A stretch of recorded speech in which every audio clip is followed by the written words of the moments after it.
Hello there, and welcome to Scroll to Sleep. If you've been scrolling all day and just need a moment to wind down, you're in the right place. We're here with some more stories from Reddit to help you drift off. If you enjoy relaxing to these videos, be sure to hit like and subscribe. Now, dim your screen, get comfortable, and let's get straight to tonight's stories. Story 1. I never thought a single sentence could end a marriage. But here we are, and honestly, I'm not even sure if what we have now is the same relationship or something entirely different. Let me take you back to the moment everything changed. Because understanding how we got here matters more than you'd think. And trust me, this isn't your typical marriage advice story where someone learns to communicate better and everything magically works out. 7 years into our marriage, I genuinely believed we had something solid. We met in college, dated for 3 years before getting married. And those first few years as husband and wife felt like what everyone talks about when they describe a good partnership. I worked as a project manager at a tech company. She worked in marketing at a mid-sized firm downtown. And we had this rhythm where we'd both contribute to the household, split chores somewhat evenly, and actually enjoyed spending time together. But somewhere around year 5, things started shifting in ways I couldn't quite put my finger on at first. It wasn't dramatic, nothing you could point to and say that's the problem. But more like a slow fade where the person you married starts becoming someone you just live with. The changes came gradually, which made them harder to recognize as a pattern until I was already deep in it. She stopped initiating anything, whether that was date nights, physical intimacy, or even just asking about my day. I'd come home from work and she'd be on her phone, scrolling through social media or texting her friends. And when I'd try to engage, I'd get these one-word responses that made it clear she wasn't really present. At first, I figured she was stressed with work because her job had gotten more demanding. So I picked up the slack. I started doing more around the house, cooking dinner most nights, handling the grocery shopping, taking care of our car maintenance. Basically anything that would make her life easier. I thought if I could just reduce her stress, we'd get back to normal. But here's the thing about trying to fix a relationship by yourself. You end up building resentment while the other person builds entitlement. Every morning for 7 years, I'd made her coffee exactly how she liked it, with oat milk and half a pump of vanilla syrup, and I'd bring it to her while she was getting ready for work. It was this small ritual that I thought showed I cared. And for years, she'd smile and kiss me on the cheek and say thanks. Except over the past year, the thank you disappeared, then the kiss disappeared, and eventually, she'd just take the cup without even looking up from her phone. When I planned date nights, she'd agree to go, but spend half the evening checking her messages. When I suggested weekend trips, she'd say she was too tired. When I tried to be affectionate, she'd tolerate it for about 30 seconds before finding a reason to move away. The bedroom situation became almost non-existent. And I'm not just talking about physical intimacy, though that had dried up to maybe once every 6 weeks if I was lucky. I'm talking about the complete absence of any romantic connection. We'd go to bed at different times, she'd face away from me. And in the morning, she'd be up and out of the room before I even woke up. I tried talking to her about it multiple times, asking if something was wrong, if I'd done something to upset her, if there was anything going on she wanted to share. Each time, she'd give me the same answer, that she was fine, just busy with work, just tired, just not in the mood. After a while, you stop asking because you already know what you're going to hear, and honestly, the rejection starts to hurt more than the silence. What really got to me wasn't even the lack of attention. It was the complete absence of reciprocity. I'd still do all the things I'd always done. Bringing her coffee, planning our weekends, handling the bills, making sure we had food in the house, checking in on her throughout the day. But she'd stopped doing anything for me. Not because she was incapable, but because she just didn't think about it anymore. I'd mention I had a big presentation at work, and she'd forget to ask how it went. I'd tell her I wasn't feeling well, and she'd say that's rough before going back to her phone. I'd cook dinner, and she'd eat it without comment. Then leave her dishes on the counter for me to clean up later. It felt like I'd become her personal assistant instead of her husband. Like my entire purpose was to make her life comfortable while she gave nothing back. The breaking point came on a Tuesday night in October. And I remember the exact date because it was the day everything I thought I knew about my marriage got flipped upside down. I'd had a brutal day at work. The kind where everything that could go wrong did go wrong. And I'd spent 9 hours putting out fires and dealing with a client who threatened to pull their contract. All I wanted when I got home was some basic human connection. Maybe a hug. Maybe just someone asking if I was okay.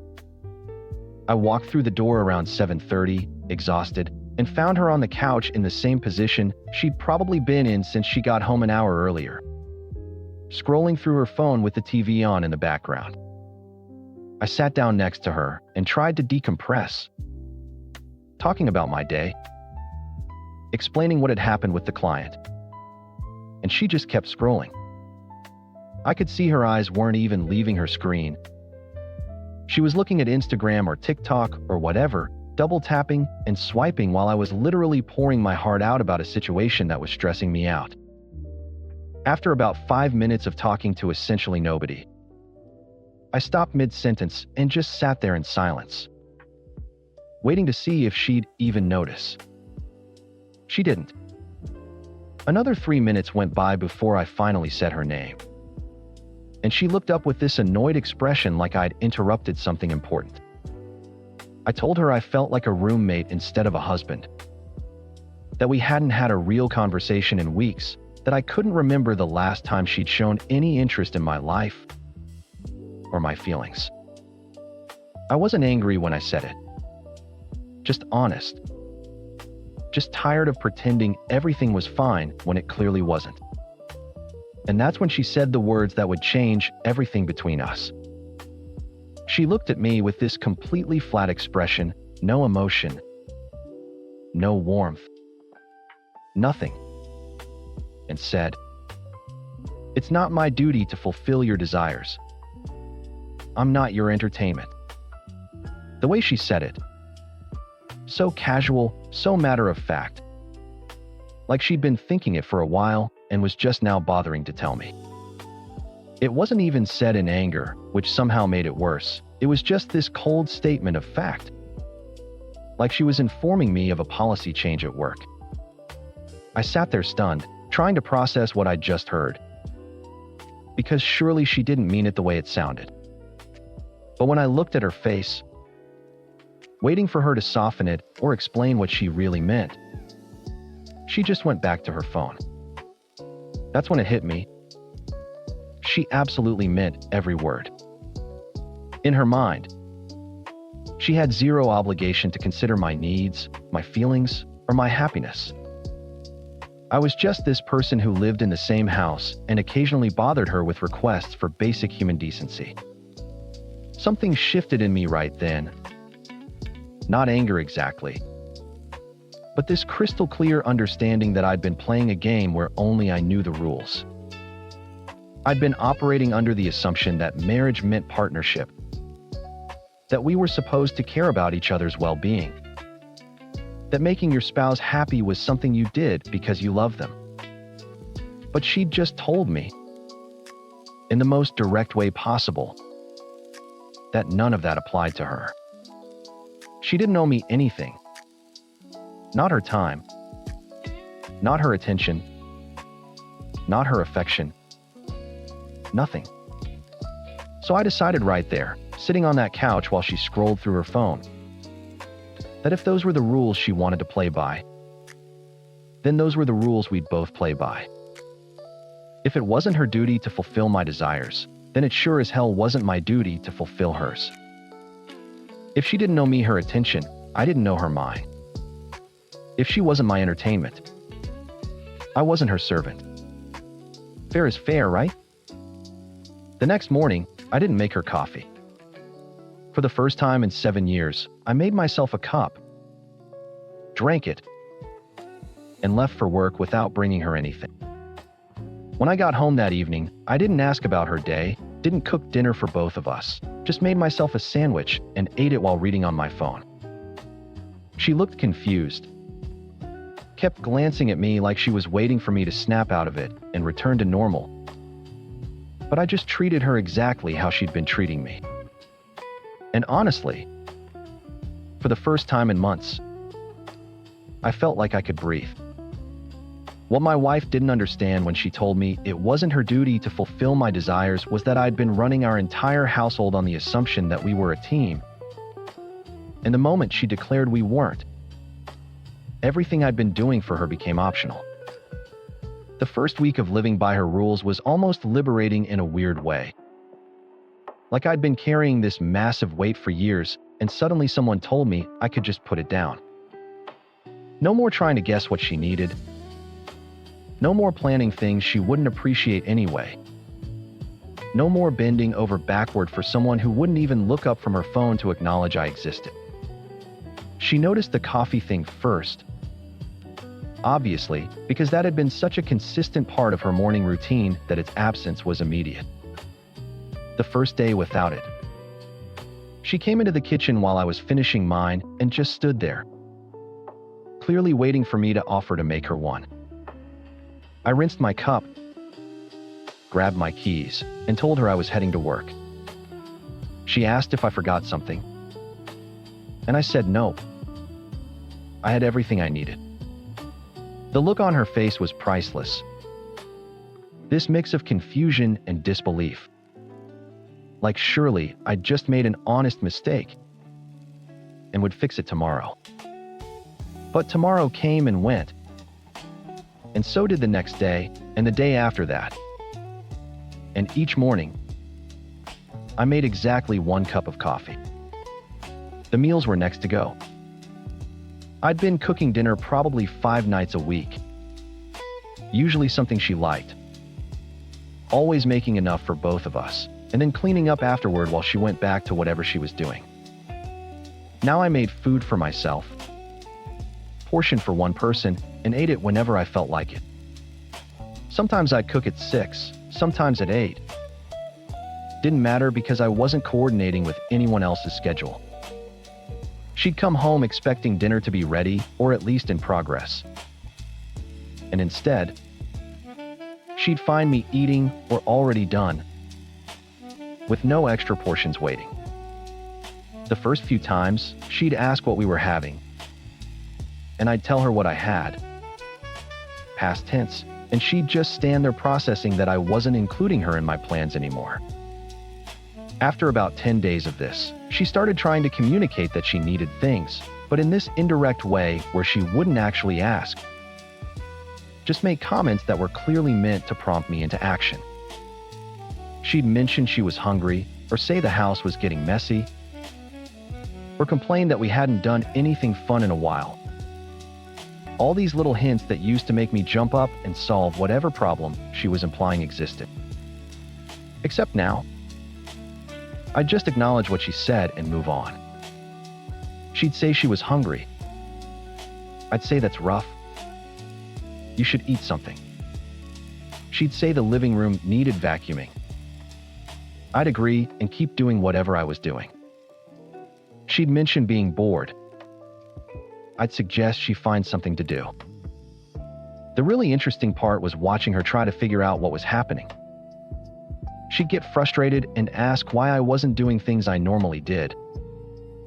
And I'd use her exact words back at her. I'm just not feeling it right now. Or that sounds like something you can handle yourself. The first time I said it wasn't my duty to fulfill her desires, she actually flinched. Like hearing her own logic reflected back physically hurt. But she couldn't argue with it. Because what was she going to say? That I was wrong for treating her the way she treated me? About 3 weeks into this new arrangement, she got sick with a bad cold. Nothing serious, but enough that she felt miserable and wanted someone to take care of her. The old me would have been all over it. Making soup, getting medicine, fluffing pillows, the whole nurturing husband routine. Instead, I told her there was cold medicine in the bathroom cabinet and kept working on my laptop. She called from the bedroom asking if I could bring her some water and tissues, and I told her I was in the middle of something, but she knew where we kept both those things. I could hear the genuine shock in her silence, like she couldn't believe I'd actually refused to help her when she was sick. Later that evening, she dragged herself out to the living room looking absolutely pathetic, wrapped in a blanket with red eyes and a box of tissues, clearly hoping the visual would guilt me into caretaker mode. She sat down on the couch next to me and said she felt awful, really emphasizing how sick she was, and I nodded sympathetically and said that was unfortunate. She waited for more, for me to ask what she needed or offer to do something. And when I just went back to watching TV, she actually said, "Aren't you going to take care of me?" And I looked at her, completely calm, and told her I wasn't really in the mood to go out of my way tonight, that it sounded like her problem to solve. The look of betrayal on her face was something I'll never forget. This moment where she realized I meant every word and wasn't going to cave just because she was suffering. Her birthday came about a month into this experiment, and that's when things really escalated. For our entire relationship, I'd always made a big deal out of her birthday, planning surprise parties or special dinners, getting thoughtful gifts, making sure she felt celebrated. This year, the day came and went like any other Tuesday. I said happy birthday when I saw her in the morning. Same tone I'd used to comment on the weather, and that was it. No gift. No plans, no cake, nothing. She kept dropping hints all day through text, saying things like, "Can't believe I'm another year older," and "Wonder what today will bring." And I'd just respond with generic stuff like, "Time flies," or "Hope you have a good one." When she got home that evening, she walked through the apartment clearly expecting something, looking around for decorations or hidden presents or any sign that I'd been planning a surprise. Instead, she found me on the couch reading, and the disappointment on her face was so intense it was almost cartoonish. She stood there for a solid minute before finally asking if we were doing anything for her birthday. And I looked up from my book and said, "Oh, did you want to do something? I'm pretty tired from work, so I'm just going to stay in. But you should definitely do whatever you want." She actually teared up, said this was her birthday and it mattered to her. And I shrugged and told her that was nice, but I just wasn't feeling up to making a big production out of it. That's when the manipulation tactics started coming out in full force. She cried, which normally would have destroyed me.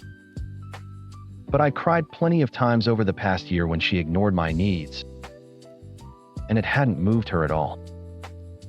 She accused me of being cruel, of punishing her, of not loving her anymore, throwing out every emotional appeal she could think of. I stayed completely neutral, explained that I wasn't punishing anyone, just living by the same rules she'd established.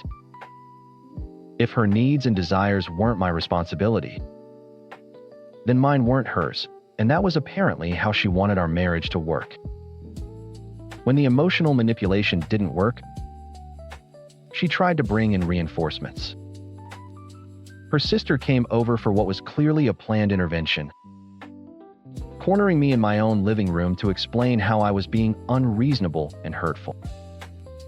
I listened politely, and then asked if she'd heard what my wife told me that started all this. about how it wasn't her duty to fulfill my desires. Her sister stumbled over that one, tried to say that was different somehow, and I asked her to explain how. She couldn't because there wasn't a difference, and eventually, she left looking uncomfortable. Her mom tried next, calling me to have a concerned talk about how her daughter was so unhappy and confused about why I changed. I explained the whole situation, told her exactly what her daughter had said to me and how I was simply matching that energy. Her mom got quiet for a long time before saying maybe they both needed to think about things, which was not the response my wife had been hoping for. The financial situation brought everything to a head. We'd always had shared finances, both our paychecks going into one account that we used for bills and expenses. She'd been making some larger purchases lately without discussing them with me, just buying whatever she wanted and figuring the money would be there. So I opened a separate account and started having my paycheck deposited there instead, only transferring my half of the bills to the shared account. When she noticed and asked what I was doing, I explained that I was managing my own finances now, same as she managed hers. And if she wanted to buy things, she should use her own money. The panic that crossed her face was immediate and real, because suddenly she was looking at her actual income without my subsidizing her lifestyle. And she realized she couldn't maintain the apartment we lived in, the car she drove, or the spending habits she'd developed. She tried one last power play, probably thinking it would snap me back to my old behavior. She looked me dead in the eye and asked, "Maybe we should just get divorced?" Not as a real question, but as a threat, expecting me to panic and beg her to stay and promise to do better. Instead, I thought about it for maybe 3 seconds and said okay. That sounded fine. We could start that process whenever she wanted. The color drained from her face. She'd played her trump card expecting me to fold. And instead, I called her bluff. And now she had no idea what to do. She packed a bag 2 days after I agreed to the divorce, said she needed space to think, and went to stay with her sister across town. I could tell she expected me to stop her, to have some big emotional moment where I admitted I'd been wrong and begged her not to leave. Instead, I helped her carry her suitcase to her car and told her to take whatever time she needed. The confusion on her face was almost sad, like she kept waiting for the script to flip back to normal and couldn't understand why it wasn't happening. She sat in her car for a good 5 minutes before actually leaving, probably hoping I'd knock on the window and break down. But I just went back inside and made dinner for myself. What she didn't know was that I genuinely meant it when I said okay to the divorce. I wasn't playing some elaborate game of chicken or trying to manipulate her into changing. I'd simply reached the point where I'd rather be alone than be in a one-sided marriage, and if she wanted out, I wasn't going to fight to keep someone who'd made it clear they didn't value me. The peace I felt that first night alone in the apartment was telling. No anxiety, no sadness. Just this quiet relief that I didn't have to perform for someone who wouldn't even notice. She stayed at her sister's place for almost 2 weeks, and in that entire time, I didn't call or text once. I figured if she wanted space, I'd give her actual space, not the fake kind where you're still checking in constantly and undermining the whole point. I went about my life, worked, went to the gym, met up with friends I hadn't seen in months because I'd always been too busy catering to her schedule. Honestly, I started remembering what it felt like to just exist without constantly monitoring someone else's mood or needs. Apparently, my silence was driving her crazy. Her sister told me later that she'd been checking her phone obsessively, waiting for me to reach out, getting more anxious each day when I didn't. She'd expected me to crumble without her, to realize I couldn't function, to come crawling back. Instead, she was sitting at her sister's apartment realizing that I was doing absolutely fine. Maybe better than fine. And that reality was hitting her harder than anything I could have said. Her sister, to her credit, wasn't feeding into the victim narrative my wife was trying to build. About a week into the stay, her sister apparently asked her a simple question that changed everything. She said, "So he's treating you exactly how you treated him, and you're upset about it. Do you not see the irony in that?" My wife tried to explain how it was different, how her situation was justified, how I was being cruel, but her sister wasn't buying it. She pointed out that my wife had spent months ignoring my needs, dismissing my feelings, and explicitly telling me she had no obligation to care about my happiness. And now she was falling apart because I'd taken her at her word. That conversation apparently broke something open, because suddenly my wife was being forced to look at her own behavior from the outside, and she didn't like what she saw. Her sister asked her when was the last time she'd done something nice for me without being asked. When was the last time she'd initiated intimacy or planned a date or even just asked about my day and actually listened to the answer? My wife couldn't come up with examples because there weren't any. And sitting with that realization was uncomfortable enough that she couldn't hide from it anymore. She came back home on a Thursday evening. No dramatic entrance, no demands. Just walked in quietly and found me reading on the couch. She sat down on the other end. Didn't say anything for a few minutes, and then finally admitted she'd been wrong. Not wrong about one specific thing, but wrong about everything. About how she'd been treating me. About what marriage was supposed to be. About thinking she could just take without giving and expect me to be okay with it forever. I didn't immediately accept the apology. Didn't rush to comfort her or tell her it was all fine now. I just said that theories and realizations were great, but I needed to see actual change in her actions, not just words. The next few months were basically her proving she meant what she said. She started doing the small things again. Making me coffee in the morning, asking about my work, actually engaging in conversations instead of staring at her phone. She'd initiate plans for us, suggest things we could do together, put actual thought into making me feel valued. The physical intimacy came back gradually. And for the first time in years, she was the one initiating it, showing me she actually wanted that connection instead of just tolerating my attempts at it. But here's the thing. I didn't trust it at first. I'd been burned too many times by temporary improvements that lasted a week before she slipped back into old patterns. So I kept my emotional distance, stayed friendly but guarded, continued living somewhat independently even as she tried to rebuild what we'd had. I needed to see consistency over time, not just a short burst of effort followed by regression. About 2 months in, she had a stressful week at work and started slipping back into her old behavior, getting short with me, spending more time on her phone, seeming annoyed when I tried to talk to her.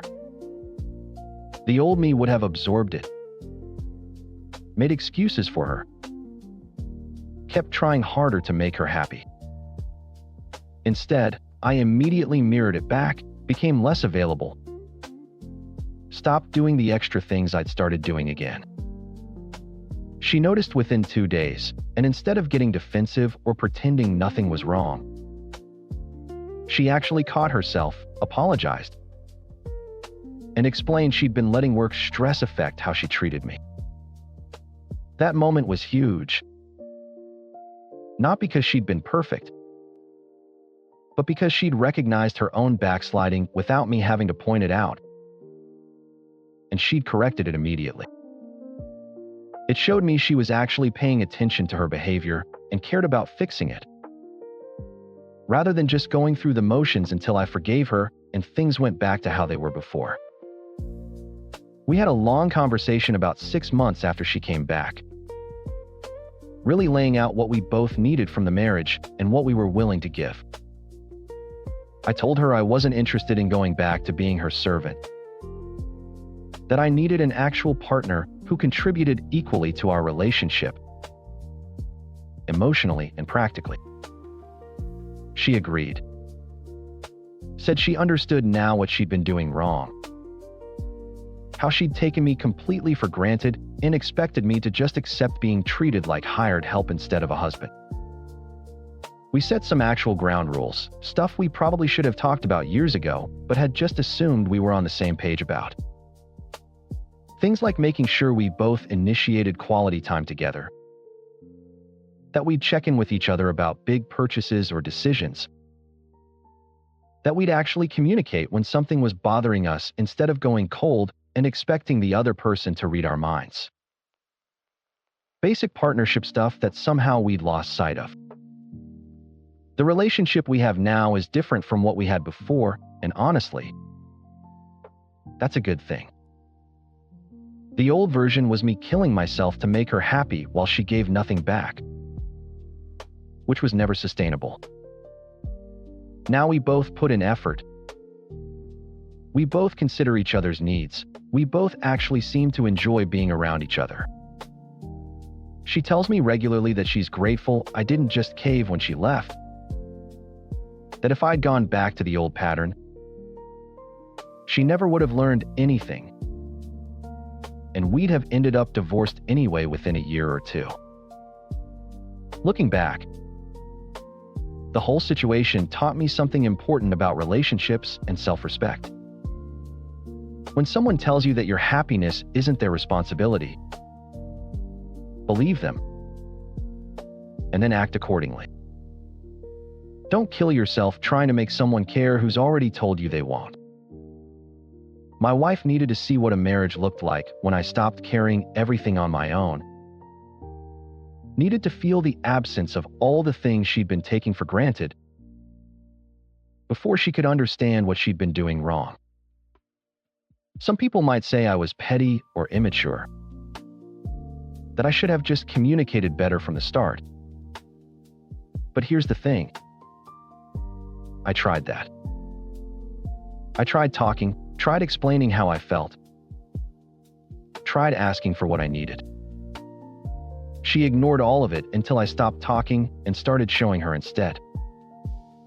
Sometimes people don't hear words, they only understand actions, and sometimes you have to let someone experience the consequences of their behavior before they'll actually change it. We're still married, still working on things, still figuring out how to be better partners to each other.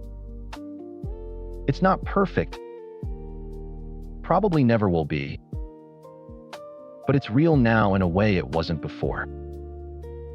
She knows I won't tolerate being treated like I don't matter, and I know she's capable of being the partner I actually need. And honestly, that's worth more than the comfortable illusion we were living in before, where everything looked fine on the surface while I was drowning underneath. What do you think about this story? Story 2. I always liked Mark. When he and Lena first moved in next door, they were the perfect suburban cliche. We'd trade hedge trimming tips over the fence. They'd bring over a bottle of wine for our barbecues, and our kids, my 7-year-old son Leo and their 2 Josh and Maya, were thick as thieves. Our backyards became one big shared park. It was easy. Then the cliche shattered. My wife Sarah came home one night, her face pale, her knuckles white around her car keys. Lena called me, she said, her voice a tight wire. Mark's been screwing his assistant for 6 months. And just like that, the easy part was over. The divorce was a meat grinder. Vicious. Lena moved out, landing in an apartment across town, but Mark stayed. The house, the yard, the ghost of their family, he kept it all along with the kids, Thursday through Sunday. Sarah's loyalty, of course, was welded to Lena. They'd been best friends since college. I'd listen to Sarah on the phone for hours, her voice a low murmur of outrage and consolation. He's a monster, sweetie, a soulless pig. I didn't see it that way. I saw a guy who'd made a catastrophic mistake. When I'd see him taking out the recycling, he just looked hollowed out. He'd give me a tired wave and I'd wave back. He was a cheater, not a leper. Sarah disagreed. You shouldn't be friendly with him, Alex. He's our neighbor, Sarah. What am I supposed to do? Throw rocks at his windows? Her jaw tightened. She didn't have an answer for that. Then her mission started. It was subtle at first. She started inviting Josh and Maya over constantly. Leo misses them, she'd say, which was true. But they weren't just playdates anymore. They were intel gathering sessions. The first time I noticed it, they were all at the kitchen table with milk and cookies. So, what did your dad make you for dinner last night? Sarah asked, her voice syrupy sweet. Pizza, Josh, the older one at 9, said through a mouthful of chocolate chip. Oh, that's fun, Sarah said. Did he make it himself? Or was it delivery? Delivery, Maya chirped. Again, the words slipped out, coded in judgment. I looked up from my laptop. Sarah just smiled at the kids, a bright plastic thing. A week later, they were in the living room building a Lego tower. I was trying to read on the couch. Does your dad help you with your homework when you're there? Sarah asked, sitting on the floor with them. Sometimes, Josh said, concentrating on a tricky piece. But he lets us play video games first. For how long? She pressed. Does he set a timer? No, Josh said. We just play until he says stop. Sarah said. The sound hung in the air, heavy and critical. I folded the corner of my page, my concentration shot. It felt wrong, like watching someone read another person's diary. I kept escalating. The questions got sharper, more invasive, digging for dirt. She was a goddamn prosecutor, and these poor kids were on the stand with no idea they were testifying against their own father.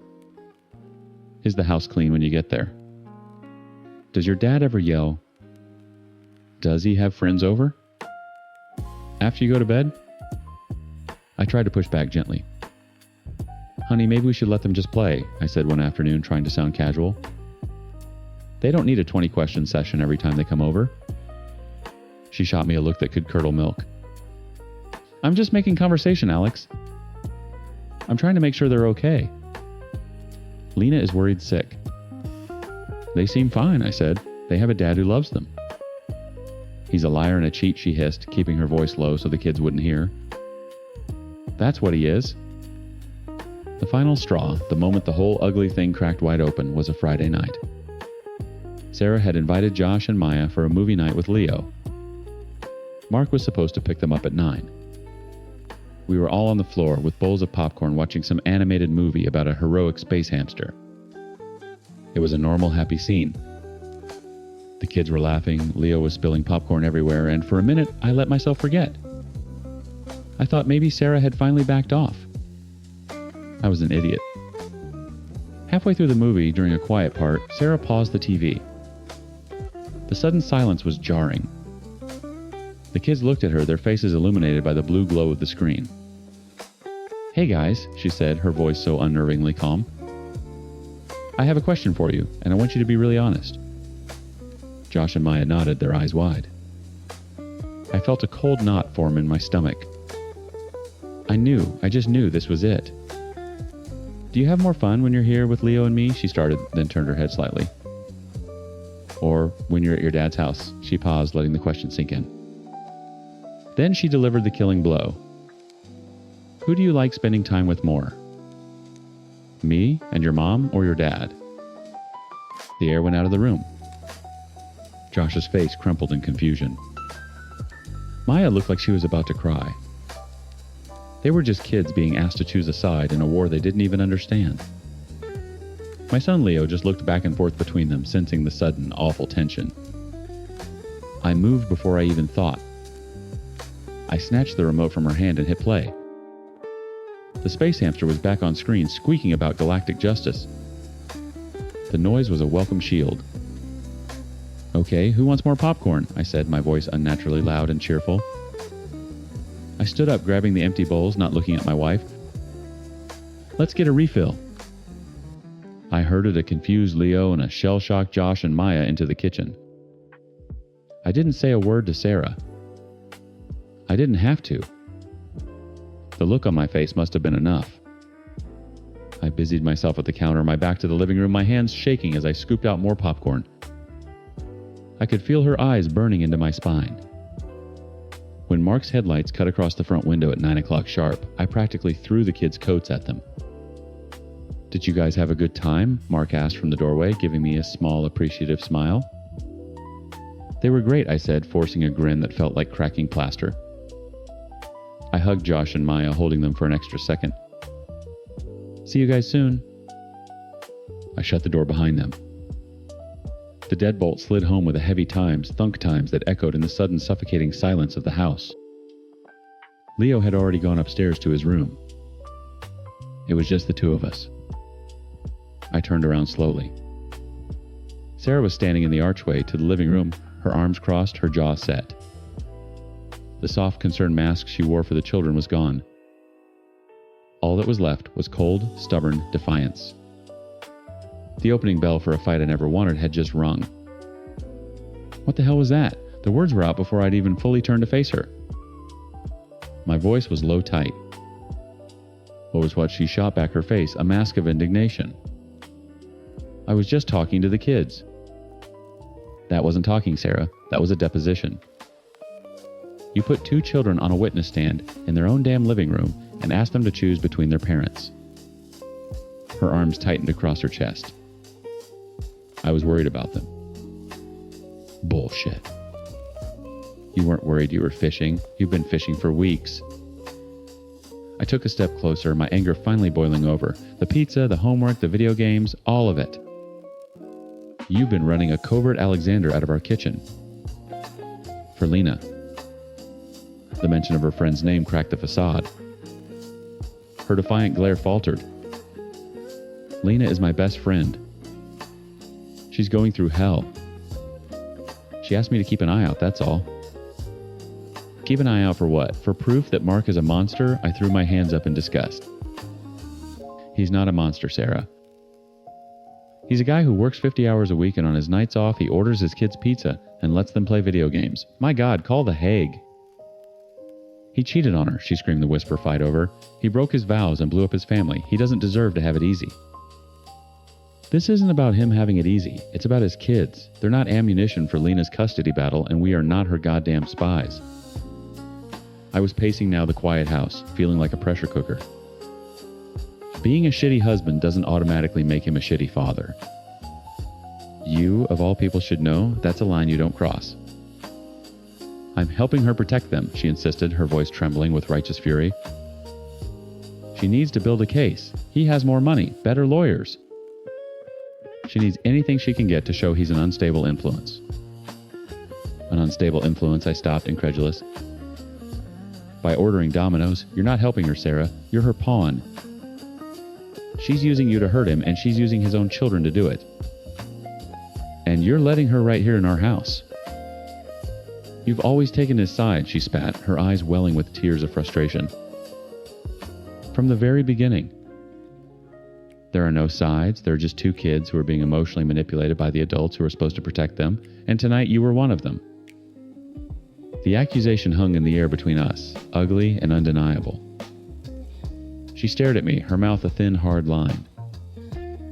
There was no apology in her eyes. No regret. Just the cold, hard certainty of a zealot. We were at a stalemate, a deep, jagged canyon opening up between us on the living room rug. You need to stop, I said, my voice dropping again, exhausted. It ends tonight. No more questions. No more debriefings. She just shook her head slowly. A single tear traced a path down her cheek, but it wasn't a tear of sadness. It was one of pure, stubborn conviction. I have to help her, Alex. She's my friend. I'm not going to abandon her. Even if it costs us everything, I pressed, my stomach clenching.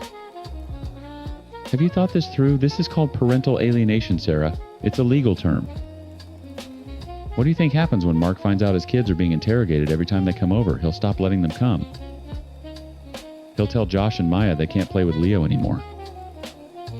Or worse, his lawyer gets wind of this and we get dragged into their divorce. Subpoenas, depositions. You think that's going to be fun? He won't find out, she said, but her voice lacked its earlier fire. A flicker of doubt. He will, I said, seizing on it. Kids talk. And what you did tonight, asking them to choose, that's a scar, Sarah. That's the kind of thing they tell a therapist about one day. Or their dad tonight when he's tucking them in. You've put our family, our son, directly in the blast radius of their war. She turned away from me, walking to the window and staring out into the dark, her back rigid. It was a dismissal. The conversation was over. She was putting her loyalty to Lena above me, above our family, above common decency. She was convinced she was on the side of the angels, and nothing I said could break the spell. She eventually walked past me without a word and went upstairs. I heard our bedroom door click shut.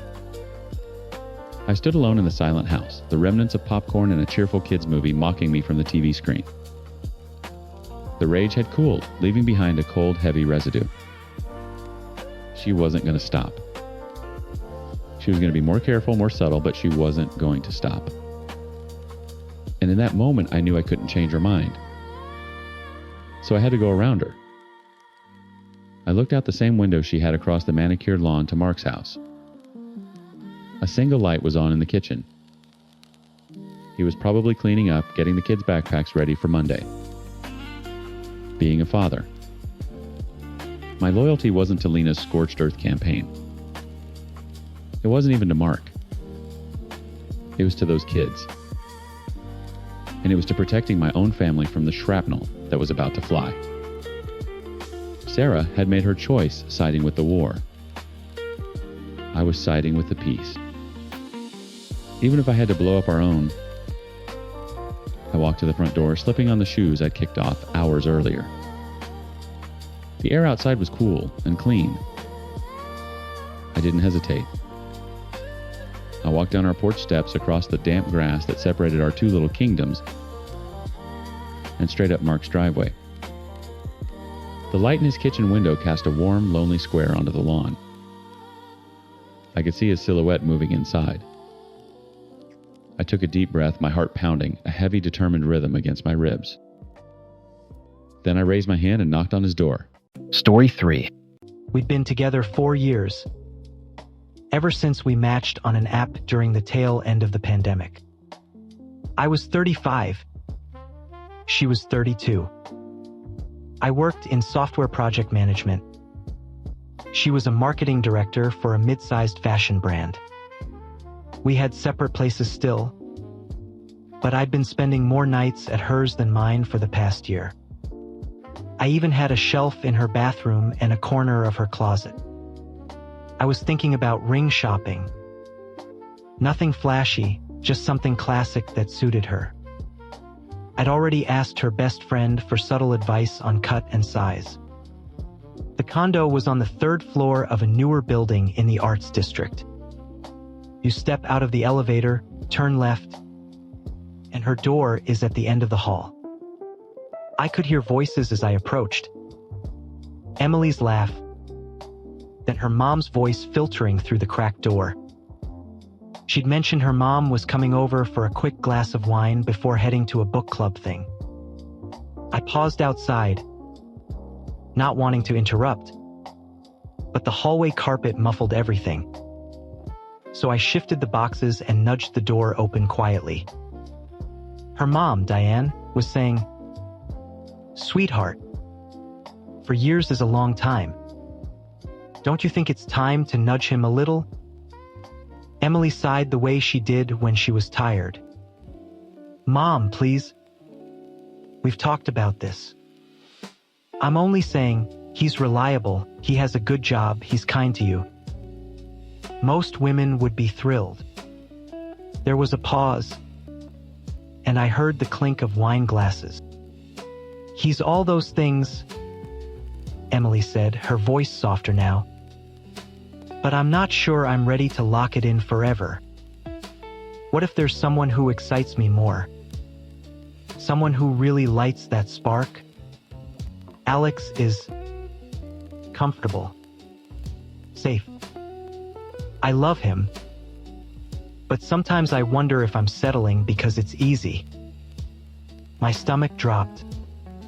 The pizza boxes suddenly felt scalding against my forearms. Diane made a disapproving sound. That's not fair to him, honey. You can't keep someone on the hook while you wait for fireworks that might never come. I'm not keeping him on the hook. I need to be sure. Marriage is permanent. I don't want to wake up in 10 years regretting that I didn't explore more. I stood there in the doorway, unseen. The smell of garlic and pepperoni filling the air while everything inside me went cold. Comfortable. Safe. Settling. I backed out slowly, pulled the door until it was almost closed, then turned and walked back to the elevator. I left the pizzas and beer on the little table in the hallway outside her unit, the one where residents sometimes left packages. I set my spare key on top of the top box, right next to the receipt. Then I went home. My phone started vibrating before I even reached my car. Texts first. Where are you? Pizza here but no you? Then calls. I let them go to voicemail. When I got back to my apartment, I poured myself a bourbon and sat on the couch in the dark. For years of vacations, meeting parents, shared friends, talks about kids and houses and growing old. And I was the safe placeholder. I finally texted her once. I heard what you said to your mom. We're done. I'll arrange to pick up my things next week. Then I turned the phone face down. The fallout was immediate. She called 17 times that night, left voicemails that started confused, moved to pleading, then angry. I didn't listen to most of them. The next morning, I drove to my sister's place outside the city for the weekend, just to get distance. Lauren, my younger sister by 3 years, lived in a small house near the lake with her dog and her pottery studio in the garage.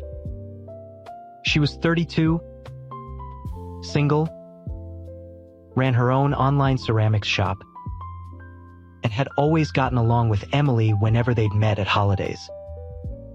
I showed up unannounced Saturday morning. She took one look at my face and pulled me inside. Over coffee on her back porch, I told her everything. Word for word what I'd overheard. Lauren listened without interrupting, which wasn't like her. She usually had opinions on everything. When I finished, she shook her head. That's brutal, Alex. I'm so sorry. I just feel stupid, I said. Like I missed all the signs. You didn't miss signs. She hid them. That's on her. She made me stay the whole weekend.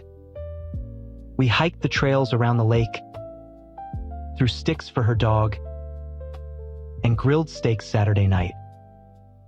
It helped. A little. Monday morning, I texted Lauren. Hey. Awkward request. Can you let me know when Emily's at work this week? Need to grab my stuff from her place without drama. She responded almost immediately. She's in the office Tuesday and Thursday this week. I can meet you there if you want help carrying things. I stared at the message. Really? That would be huge. You sure? Of course. What she said was garbage. You don't deserve to do this alone. Thanks, Lore. Tuesday afternoon, I met 2 of my buddies at Emily's building. I still had the intercom code, so we got in easy enough. My things didn't amount to much: a few suits, shoes, books, my espresso machine I'd left there, some gym stuff. We were in and out in 20 minutes.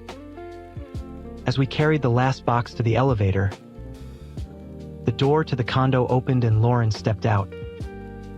She'd apparently been waiting inside. Thought you guys could use an extra set of hands, she said, grabbing a box from my friend. I raised an eyebrow.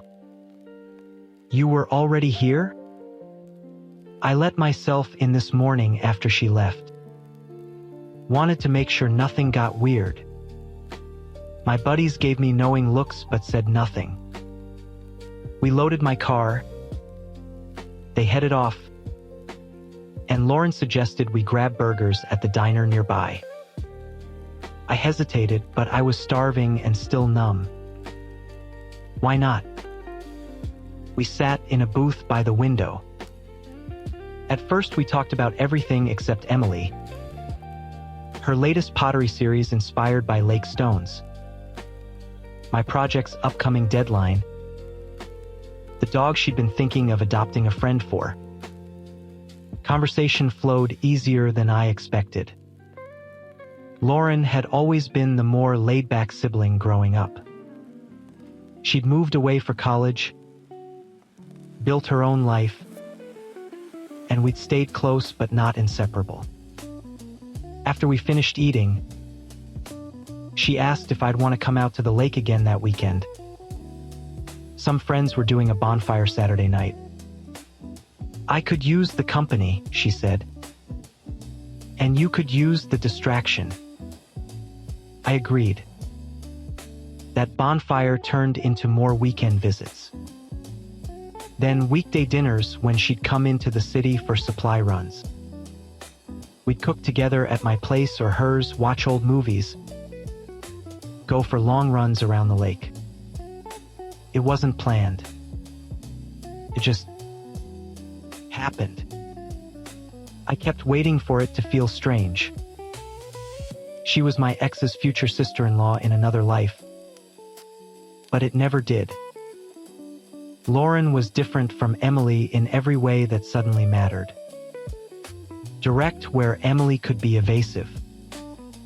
Passionate about her art in a quiet, steady way. She didn't play games. She said what she meant. Emily, meanwhile, wouldn't let go. She showed up at my office twice.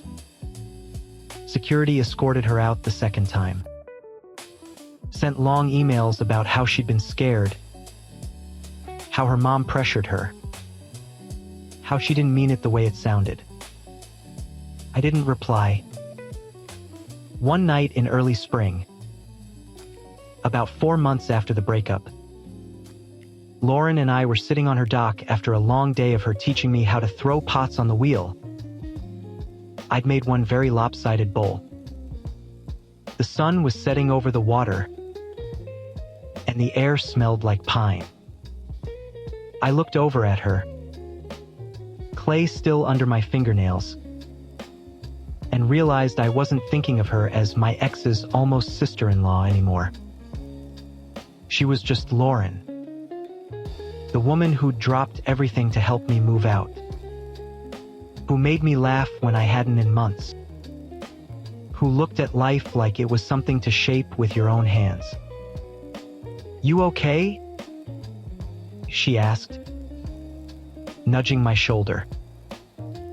"Yeah. I said. Actually, would it be completely insane if I asked you to dinner? Like a real date? She turned to face me fully, surprise in her eyes. Probably insane, she said slowly. Emily would lose her mind. I know. She thought about it, staring out at the water. But I've been thinking the same thing for weeks, she admitted. And I don't want to not do something just because it'll upset her. She made her choices. We talked it through that night, how it would affect family gatherings, holidays, our parents. Mom and Dad loved Emily. This would blindside them. But in the end, we decided we were adults. If something real was here, we owed it to ourselves to find out. Our first date was the following Friday. A little farm-to-table place halfway between the city and the lake. Conversation never lagged. When I walked her to her car afterward, she reached up and brushed clay dust off my jacket from earlier. This is going to be complicated, she said. Worth it? I asked. She smiled. Yeah. Worth it. We kept things quiet at first. Didn't post anything obvious. But Emily found out anyway. About a month later, through a mutual friend who saw us at a concert. My phone exploded. You're dating Lauren? My future sister-in-law? Are you serious? I answered that one call. Yes, I said calmly. We're seeing each other. This is disgusting. You're doing this to punish me. No, I said. I'm doing this because I like her. A lot. She's my family, Alex. How could you? You made it clear I wasn't your future. Lauren's allowed to have one. She cried. Yelled. Accused me of betrayal, of using Lauren to hurt her. I let her say it all. Then told her I wished her well and hung up. Lauren got the same treatment. Emily called her screaming about betrayal, about ruining family holidays forever. Their mom got involved. Long, tearful conversations where Diane tried to stay neutral but clearly struggled. Thanksgiving that year was split. Lauren came to our parents' house with me. It was quiet, a little tense. Mom kept looking at her like she was trying to solve a puzzle, but polite. Christmas was harder. Lauren spent it with friends because going home felt impossible. I saw how much it hurt her, even though she tried to brush it off. We had long talks about whether we were asking too much of her. She insisted she was exactly where she wanted to be. Slowly, things thawed. Diane started texting Lauren separately, then inviting her for coffee. Just the two of them. Then a few dinners that included me. One night after one of those dinners, Diane pulled me aside in the kitchen. I was angry at first, she said quietly. Confused. But watching you too. You look at each other the way I looked at their father. I can't stay mad when my daughter is this happy. Emily moved to Denver 6 months later for a big promotion. Distance helped everyone breathe. A year after the pizza incident, Lauren and I leased a house together on the lake, close enough for her to keep the studio, far enough from the city that my commute wasn't brutal. We turned the garage into a shared space, half pottery, half home office. Our parents adjusted. Holidays became normal again, though Emily only came home for major ones now. The first joint Christmas was awkward. Polite smiles, separate conversations. But by the next year, people were laughing together again. Emily started dating someone seriously out west. Got engaged the following summer. Diane sent us pictures from the engagement party. She looked happy. I was glad. I never felt vindictive. Never dated Lauren to prove a point. It just turned out that the person who'd been there all along, the one who showed up when everything fell apart, was the one I was meant to build with. Sometimes life takes the long way around. Sometimes the person you're supposed to end up with isn't the one you planned on. Sometimes they're the one who helps you pack boxes when your world collapses and stays. 2 years after that night in the hallway with the pizza boxes, Lauren and I got married on the dock at sunset. Small ceremony, just close family and friends. Diane walked her down the makeshift aisle we built from old pallets. Emily sent a card. Simple congratulations, nothing more. It was enough. I still think about that moment sometimes. Standing outside the door, hearing the truth I wasn't meant to hear. It hurt like nothing else. But it also set me free. Because if I hadn't heard it, I might have proposed. Might have built a life on uncertainty and good enough. Instead, I found someone who never made me wonder if I was settling. Someone who looked at me and saw exactly what she wanted. Sometimes the universe hands you heartbreak in a cardboard box. And sometimes, if you're lucky, it hands you everything else too. Story 4. The first 48 hours with our son were a beautiful, terrifying, sleep-deprived blur. My wife Sarah was a warrior. I was just the guy running on coffee and adrenaline trying to remember how to swaddle and not screw anything up. We brought him home, this tiny 7-pound miracle, and for one perfect evening it was just the three of us, our little family. We named him Alec. Not Alexander, just Alec. It felt strong, clean, and simple. It felt like him. The next day, the family pilgrimage began. My parents cried, Sarah's parents cried, everyone cooed over Alec, calling his name perfect. Then my sister Chloe arrived. She breezed in, dropped a gift bag on the counter, and peered into the bassinet. "Oh, he's so tiny," she said before looking up at me. "So, Alec. You mean Alex, right?" I smiled, still running on the high of being a new dad. "No, Alec. A-L-E-C. Chloe's face pinched just for a second.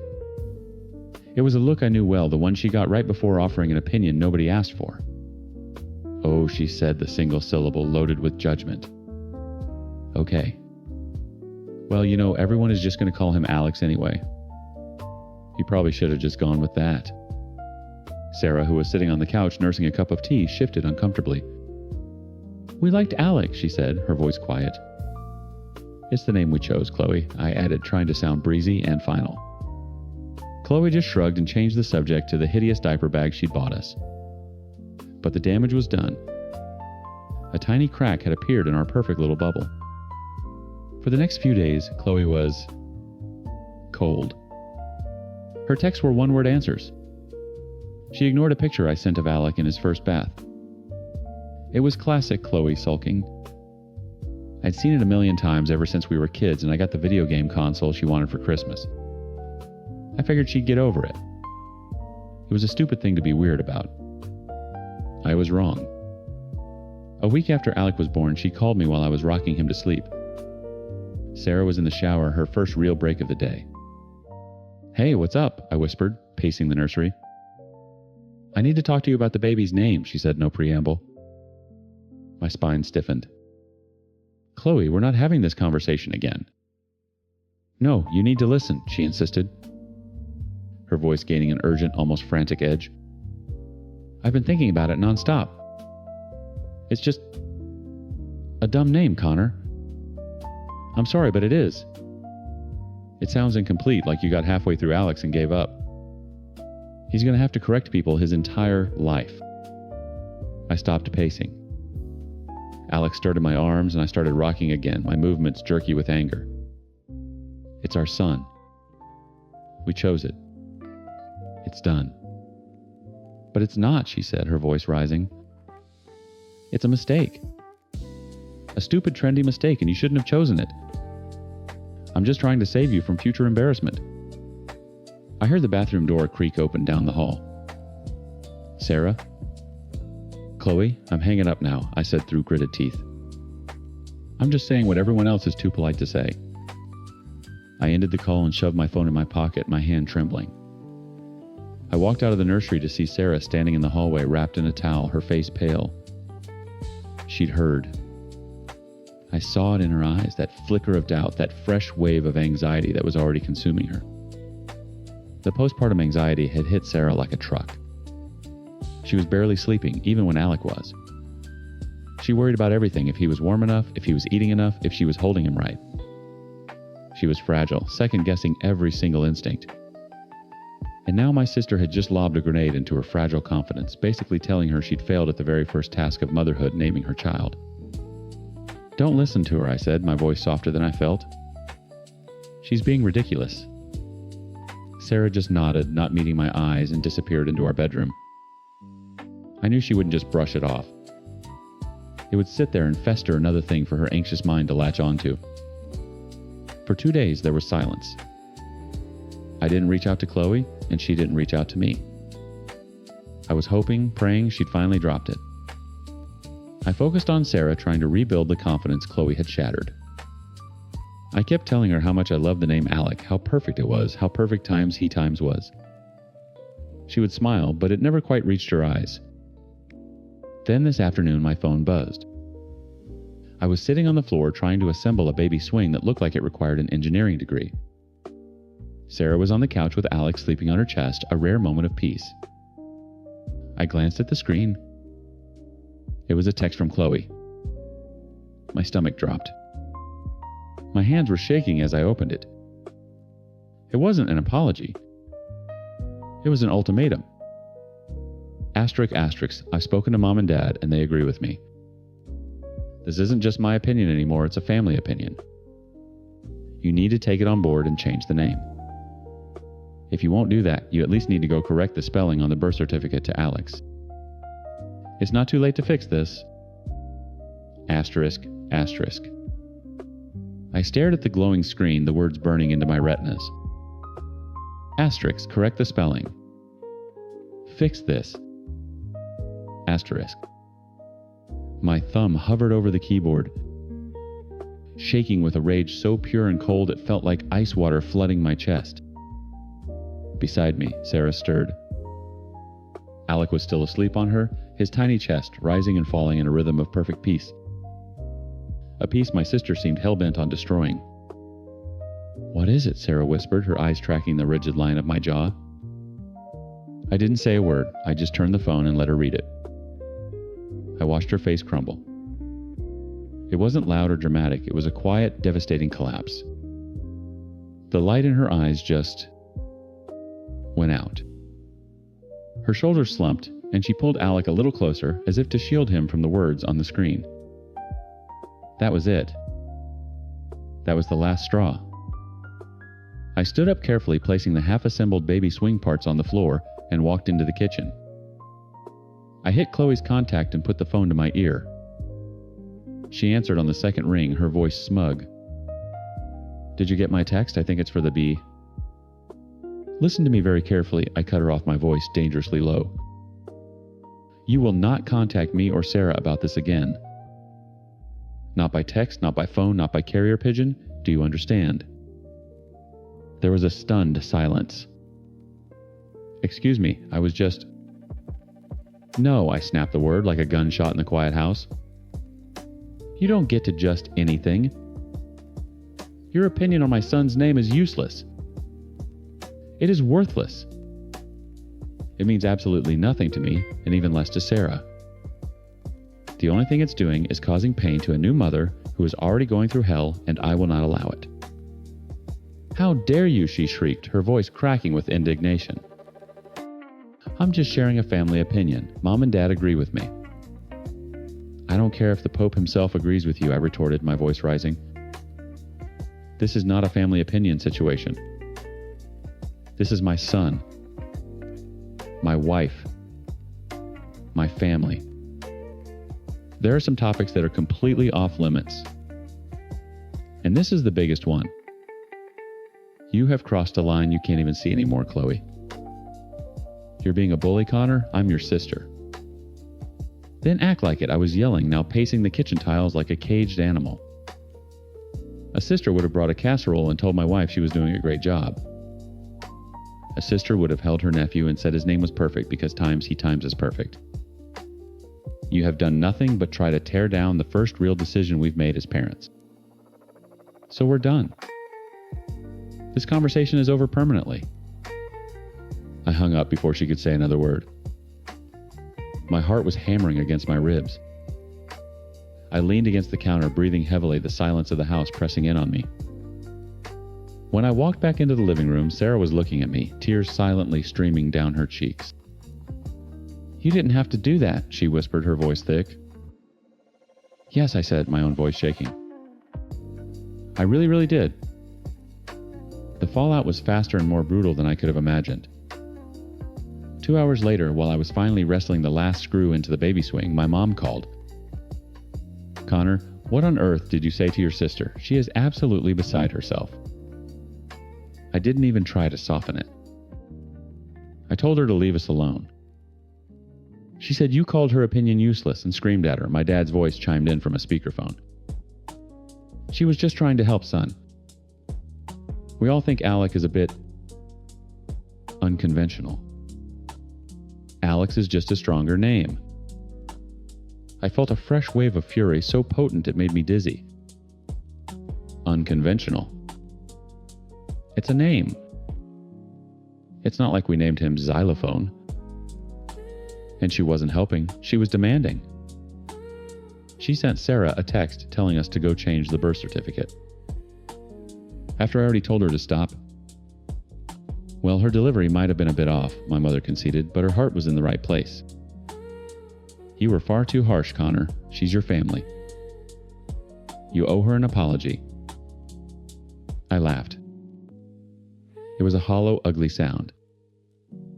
An apology? Are you kidding me? You want me to apologize for defending my wife and my son? You need to learn that not everything is a personal attack, my dad said, his tone dripping with paternal disappointment. You've completely overreacted and hurt your sister's feelings. Frankly, we're very disappointed in you. Disappointed. The word hit me like a physical blow. They weren't disappointed in Chloe for her cruelty, for her relentless harassment of a woman struggling with postpartum anxiety. They were disappointed in me for standing up to it. Okay, I said, my voice flat and dead. I see how it is. I have to go. Alec needs a diaper change. I hung up on them too. I didn't have the energy for another fight. I stood there in the living room, the garish, colorful baby swing finally assembled a monument to a life that was supposed to be joyful, but now felt like a battlefield. My own parents. They had sided with her. I was completely on my own. That night I couldn't sleep. I lay in bed listening to the soft breathing of my wife and son. Sarah had finally fallen into a deep, exhausted sleep. I watched them for a long time, this perfect little unit I had fought for, and a corrosive doubt began to creep in. Was I too harsh? Did I overreact? The words my dad said echoed in my head. Asterisk, you've hurt your sister's feelings. Asterisk, in their eyes, I was the villain. I was the one who broke the peace, not Chloe. They had me questioning my own reality, my own justifiable anger. I slipped out of bed and went to the living room, the glow of my laptop screen cutting through the darkness. I felt isolated, cornered, and furious. I needed an outside perspective. I needed to know if I was crazy. My fingers flew across the keyboard, typing out the whole miserable story. The first visit, the phone call, the ultimatum, the showdown. I described Sarah's anxiety, my parents' betrayal, and the soul-crushing feeling of being ganged up on by the people who were supposed to be my biggest support. I typed until my fingers ached and my eyes burned. When I was done, I stared at the blinking cursor at the end of the post. I gave it a title, a simple, desperate question for a jury of anonymous strangers. Am I the bad guy for telling my sister her opinion on my son's name is useless and worthless? I took a deep breath. And I clicked post. Story 5. 10 years. For 10 years, I've been the ghost at the dinner table. The footnote in the family photo album. The thing my stepmother Ellen has to explain away at parties. Oh, that's just Carl. David's son from his first marriage. Her 4 kids, Mark, Jenna, Kyle, and Sophie, never let me forget it. They formed a wall the day she and my dad got married, and I've been on the outside ever since. They weren't just indifferent. They were hostile. It was a sport for them. My stuff would go missing. They'd lock me out of the house. They'd have inside jokes at the dinner table that always ended with the 4 of them laughing and me staring at my plate. Dad, he was a ghost too. Always working, always traveling. He saw the family he wanted to see, a happy blended unit orchestrated by his perfect wife, Ellen. He didn't see the whispers or the glares. He just saw the smiling photos she staged. The worst part wasn't the pranks. It was the clarity. Last summer, we were all forced on one of Ellen's family bonding camping trips. I was trying to start a fire and the 4 of them were watching me from a picnic table. You know, Jenna said loud enough for me to hear, if a bear came into camp right now, it would totally go for him first. Kyle snorted. He's the weakest link. Then, Mark the oldest, the golden boy, delivered the final verdict. Honestly, I'd probably just watch. Let nature take its course. They all laughed. I looked over at them, the flickering lighter in my hand. I wasn't hurt. I wasn't even surprised. It was just confirming. They wouldn't just let me get mauled by a bear. They'd pull up a chair and crack open a beer. They'd made it clear 1,000 times. I was nothing to them. So when Ellen gathered us all in the living room 2 months ago, a manic beaming smile on her face, I already knew whatever was coming wasn't for me. We have the most wonderful news, she announced, clapping her hands together. Mark was sitting beside his new fiancée, a woman named Jessica, who looked perpetually terrified. Mark and Jessica have set a date. And she paused for dramatic effect, turning her high-wattage smile directly on me. Mark has asked Carl to be one of his groomsmen. The room went silent. I looked at Mark. His jaw was tight, a muscle twitching in his cheek. He wouldn't meet my eyes. This wasn't his idea. This was an Ellen production, starring her with the rest of us as unwilling props. No, I said. Just that. One word. Ellen's smile didn't falter, but it became a blade. Don't be silly, Carl. Of course you will. No, I won't, I repeated, standing up. Congratulations on the wedding. I nodded at Jessica, who looked like she wanted the floor to swallow her whole. Then I turned and walked back to my room, the silence of the living room pressing in on my back. The next few weeks were a masterclass in psychological warfare. Ellen started soft. She'd catch me in the kitchen, putting a gentle hand on my arm. Honey, I know you and Mark have had your little squabbles over the years, she'd say, her voice dripping with condescending sweetness. But this is different. This is about family. It's about being there for your brother on the most important day of his life. Mark is not my brother, I'd say, pulling my arm away. He doesn't even like me. That's not true. He loves you. You're all my children. It was like talking to a wall. A very well-dressed, delusional wall. When the soft approach didn't work, she escalated. She started leaving things on my bed. A magazine about wedding etiquette opened to the page about a groomsman's duties.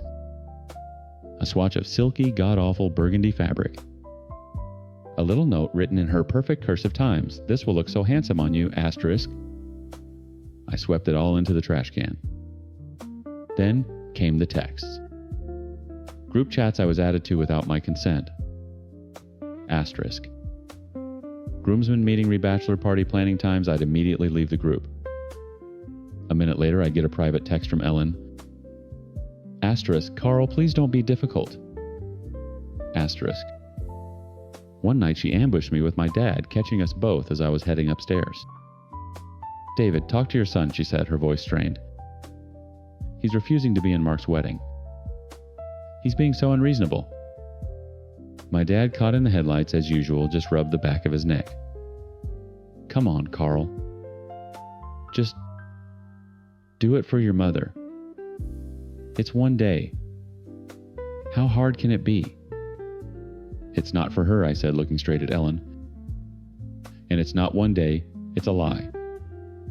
I'm not standing up there and pretending we're some big happy family for your friends. We times are times a family, Ellen insisted, her voice rising. Are we? I shot back. Ask Mark if he thinks we are. Ask him what he'd do if a bear showed up. Dad just looked confused. Ellen's face went pale for a second before the mask of maternal concern snapped back into place. I don't know what you're talking about. You're being dramatic. I just shook my head and went to my room. The final straw came yesterday. It was a simple text from a number I didn't recognize. Asterisk. This is a reminder for the groomsmen of the Miller-Hanson wedding. Your suit fitting is scheduled for tomorrow, Saturday, at 2:00 p.m. at Tuxedo Junction. Please be prompt. Asterisk. I stared at the phone. The sheer audacity. She'd gone ahead and scheduled it, assuming she could just bulldoze me into submission. I felt a cold, hard knot of defiance solidify in my gut. I typed back a simple reply, not to the group, but to Ellen. Asterisk, I will not be there. Asterisk. Her response was almost instantaneous. 3 dots appeared, disappeared, then reappeared. A minute later, my phone buzzed. Asterisk, what do you mean you won't be there? I've already paid the deposit, Carl. You have to go. Asterisk. I didn't reply. My phone buzzed again. A phone call. Asterisk, Ellen. Asterisk, I hit decline. It rang again immediately. I declined it again and put my phone on silent. For the next hour, it was quiet. I thought maybe, just maybe, she'd finally gotten the message. That I wasn't a prop she could move around her stage. I was actually starting to relax, lying on my bed with my headphones on, when I heard the sound of her SUV crunching up the gravel driveway way too fast. I pulled my headphones off. A car door slammed shut with enough force to rattle my window. Heavy, furious footsteps stomped up the front porch steps. The front door opened and slammed shut, shaking the whole house. I sat up, my heart starting to pound. Asterisk. Thump. Thump. Thump. Asterisk. The sound of her footsteps hard and fast coming up the stairs. Coming for me. They stopped right outside my door. The house was dead silent. I held my breath, listening. Slowly, deliberately, the brass doorknob began to turn. The door flew open and slammed against the wall, making a new dent in the drywall. Ellen stood in the doorway, her chest heaving, her perfectly made-up face a mask of crimson rage. The gentle, manipulative matriarch was gone. This was the real her. What is the meaning of this? She hissed, her voice low and venomous. She took a step into my room, her eyes scanning the space as if looking for evidence of my betrayal. I paid a deposit, Carl. I made an appointment.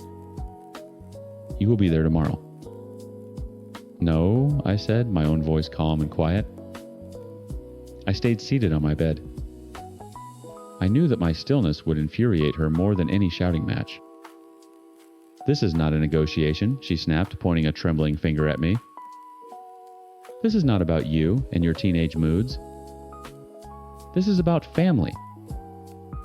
This is about showing a united front. There is no united front, I said, looking her straight in the eye. There's you, your 4 kids, my dad, and me. That's not a front. It's a battlefield, and I'm the only one who ever gets shot. Her jaw tightened. I have spent 10 years, times 10 years, times trying to make you feel like a part of this family. I have bent over backwards for you. I almost laughed. It was such a breathtaking lie. Bent over backwards? You mean ignoring the fact that your kids treat me like something they scraped off their shoe? They do not. They love you. You are just determined to be miserable to make things difficult. Her voice was rising, cracking with a frantic energy. She started pacing the small space between my bed and my desk. This wedding has to be perfect. Everything has to be perfect. Do you have any idea the kind of pressure I'm under? And there it was. The crack in the facade. The pressure you're under? I asked, my voice dangerously soft. I thought this was about Mark. Of course it's about Mark, she shrieked, whirling around to face me. But people are watching. My friends, David's business partners. They're all going to be there. They all know our story. They know about our beautiful blended family. She said the words, blended family, like it was the title of a novel she'd written. What are they going to think? She pleaded, her voice suddenly dropping into a desperate whine. Her whole body sagged. What is it going to look like if David's own son isn't even standing up there with his brother? It'll look like something is wrong. It will look bad, Carl. It will look so, so bad. She stared at me, her eyes wide and wet, and I saw it all. It wasn't about family. It wasn't about unity or brotherhood or love. It was about set dressing. It was about the optics. I was a prop. And my refusal to play my part was ruining her production. I was a loose thread threatening to unravel the perfect tapestry she'd spent a decade weaving. Something inside me, a tightly wound coil of 10 years of silence and swallowing my own rage, finally snapped. I stood up from the bed. I don't care, I said. The words were flat, devoid of heat. Just a simple statement of fact. I don't care how it looks. Her face crumpled in disbelief. What did you say? I don't care, I repeated, stepping towards her. About your friends. About my dad's partners. About your perfect picture. I am not going to stand up in a church and lie for you. It's not a lie, she cried, her hands balling into fists. He is your brother. That was it. That was the line. The final hypocritical, insane statement that pushed me over the edge. A cold, clear anger washed over me, sharpening every word before it left my mouth. My brother? I asked. My voice was no longer quiet. It was a blade. You mean the brother who stood 10 feet away from me last summer and told Jenna and Kyle he'd watch me get mauled to death by a bear? Ellen froze. Her mouth opened slightly, but no sound came out. The color drained from her face, leaving 2 bright red blotches on her cheeks. I took another step closer, forcing her to look at me. He didn't just say it, Ellen. He described it. Honestly, he said, I'd probably just watch. Let nature take its course. And then your other 3 perfect children laughed. They thought it was hilarious. That's the brother you want me to celebrate. That's the family you need me to put on a burgundy tuxedo for. I let the question hang in the dead silent air of the room. I watched her manufactured reality shatter and fall to the floor in 1,000 pieces. I had taken her script, ripped it to shreds, and set it on fire. She had nothing. No defense. No denial. She knew it was true. Maybe she'd even overheard it herself and just filed it away under things to ignore. For a long moment, she just stared her mind, scrambling for a new tactic, a new angle of attack. Finally, she found one. She drew herself up a flicker of indignation, returning to her eyes.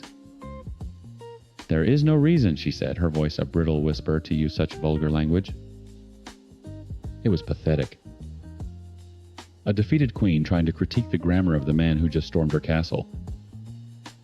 She couldn't argue the substance, so she attacked the style. I didn't even bother to respond. I just held her gaze. The power had shifted completely. For the first time in 10 years, she wasn't looking at a nuisance to be managed. She was looking at someone who wouldn't break. The stalemate lasted a few more seconds before her eyes dropped to the floor. Defeated. "Get out of my room," I said. She flinched, then turned without another word and walked out, leaving the door wide open. I listened to her footsteps, slower this time, retreat down the stairs. A few minutes later, I heard her SUV start up and crunch back down the driveway. I walked over and shut my door, the click of the latch echoing in the sudden, profound silence. It wasn't a victory that felt like a celebration. There was no joy, no rush of adrenaline. Just a heavy, hollow space where a decade of anxiety used to be. The fight was over for now. The burgundy swatch was still in the trash. The suit fitting would happen without me. I had drawn a line. Not in the sand, but in solid rock. And for the first time, I felt the solid ground of my own well-being beneath my feet. Story 6. On Christmas, my parents slammed the door in my 10-year-old son's face. "This year's just for family," my mom said. He walked home alone, carrying a bag full of gifts he'd bought with his own allowance. When I found out, I didn't yell. I just made some quietly. 3 hours later, they were calling me nonstop. I was still in the hospital on Christmas morning when the nanny called. I'd been there for 3 days, getting fluids and medication through and 4 after a bad allergic reaction knocked me flat. It wasn't anything life-threatening, but serious enough that the doctors wouldn't let me leave until the swelling had gone down and the tests came back clean. I'd expected to be discharged the next day, maybe the day after. I was already feeling guilty enough not being home with Tyler. But we'd made the best of it. The nanny was reliable. I left her a list of activities and Tyler had insisted he'd be fine. He was mostly excited to deliver the presents he'd bought. So when the nanny called me that morning, I figured it was just a check-in. She started slowly, like she wasn't sure how to say it. She said Tyler had gotten dressed in his Christmas sweater, packed up the bag of gifts he'd wrapped himself, and asked her if she could take him to my parents' house. I'd already told her it was fine. They only lived a few blocks away. She waited outside in the car while he ran up to the door. And then she said, "I think something went wrong." My mom opened the door. Tyler was smiling, holding the bag. He told her Merry Christmas and started saying he had gifts for everyone. And my mom looked at him standing on her porch in the freezing cold and told him this year was just for family. Then she shut the door. I thought I'd misheard her. I even asked her to repeat it. He stood there for a few seconds, then came back to the car. He didn't say much on the way back. Just clutched the bag the whole time. 10 minutes later, he walked into my hospital room with the nanny behind him. His cheeks were pink from the cold and he looked confused, like he was still trying to process it. He handed me the bag and said Grandma didn't want company. That's all he said. The bag was full. Little gifts he'd picked out himself. For everyone. He had something for my mom, my dad, my brother's wife, even their kids. Each one was wrapped in crinkled red paper with his handwriting on every tag. I sat there for a while watching him play a game on my tablet. I didn't call them. I didn't text. There was no yelling. No crying. Just a kind of cold clarity I hadn't felt in a long time. 3 hours later, I picked up my phone and sent one message. I won't be covering Nick's rent anymore. No explanation. No threats. Just one sentence. The first call came in 3 minutes later. Then another. And another. I didn't answer. I just put my phone on Do Not Disturb and turned it face down on the side table. A month earlier, they'd come to me in a panic. My brother, Nick, was about to be evicted. He was 2 months behind on rent. He and his wife were going through something, though no one explained what that meant. They said it would ruin his kids' Christmas if they had to move. They didn't ask me. They begged. I didn't want to do it, but I gave in. Paid the back rent, then set up automatic monthly payments. They said it would only be for a few months. I'd spent more on their problems in the last year than I had on myself. And now their grandson, who did nothing wrong, shows up with a bag of gifts and they tell him he's not family? I hit the nurse call button. When she walked in, I told her I wanted to be discharged early. She hesitated, asked if I was sure. I said yes. I got dressed, signed the forms, and left. The nurse offered to call a cab, but I waved her off. The nanny was still there, waiting in the hallway with Tyler. She looked nervous. Tyler looked like he was trying not to ask what was happening. I thanked her, paid her for the day, then told her she could go home. I took the car keys from her hand and walked out with my son. We weren't going home. Not yet. We were going to my parents' house. We didn't say much on the drive. Tyler was quiet in the passenger seat, holding the bag of gifts between his feet like it was something fragile. He kept glancing out the window, probably wondering what I was going to do. I didn't tell him. I wasn't sure myself until I pulled up to my parents' house and saw all the cars in the driveway. Nick's SUV. My dad's truck. My brother's in-law's car. So much for an intimate Christmas. The front lawn was over-decorated, like always. Plastic candy canes lining the walkway, inflatable Santa and snowman slumped against each other, that ridiculous glowing reindeer with one antler half deflated. You'd think it was a house full of warmth and welcome. I parked across the street and told Tyler we were going in just for a minute. He didn't ask why. He just said okay and got out with me. I knocked once. My mom opened the door, smiling at first like she expected someone else. Then she saw us. The smile vanished. She asked what we were doing there. I said we needed to talk. Her eyes flicked down to Tyler, then back to me. She didn't invite us in. She didn't even open the door wider. I stepped past her anyway, told Tyler to wait just inside. The living room was full of wrapping paper, plates of half-eaten cookies, and the sounds of my brother's kids shouting somewhere down the hall. My dad came in from the kitchen, a drink in his hand, and gave me the same surprised, vaguely annoyed look. I asked why they told my son to go home. My mom looked uncomfortable for a split second, then said they didn't know he was coming. That they'd planned to keep it just family this year. Her voice was sharp and quick, like she was trying to move past it. I asked if Nick's in-laws were part of that definition. She looked away. My dad said Tyler shouldn't have just shown up unannounced. That it put them in an awkward position. He said the nanny should have asked first. I reminded him Tyler is 10 years old. 10. And he came with a bag full of gifts. My mom started going on about how they didn't want to hurt his feelings, but things had been stressful lately, and they weren't expecting company. She said it wasn't personal. I asked her what part of slamming a door in a child's face isn't personal. Then she asked me, like she hadn't just said all that, if I was really going to stop paying Nick's rent. I told her it was already done. The text went out hours ago. The room went quiet. Then my dad stepped in, trying to keep control of the conversation. He asked me if I'd really thought this through, if I understood what this would do to Nick's family.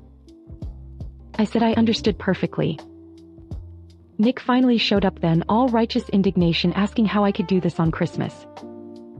Said I'd promised to help. Said his kids would suffer. Not once did he ask if Tyler was okay. Not once did he say sorry. My mom started raising her voice, saying that family supports each other, that they helped me when I needed it. That this was cruel. I said leaving a 10-year-old on the porch in the cold was cruel. She said I was being overdramatic. That I always twist things. That I'd turn anything into a reason to play the victim. My dad told me I needed to stop and think about what I was doing. He said I was punishing the wrong people. I looked over at Tyler. He was still standing by the door, holding the bag with both hands. He hadn't moved. That was enough. I said we were done here. I turned to Tyler and asked if he was ready to go. He nodded. We walked out without saying another word. Back in the car, I asked him if he still wanted to deliver the presents. He said no. He just wanted to go home. Then after a pause, he asked if they were still our family. I told him we were still a family. Just us. That's more than enough. We spent the rest of Christmas trying to pretend it hadn't happened.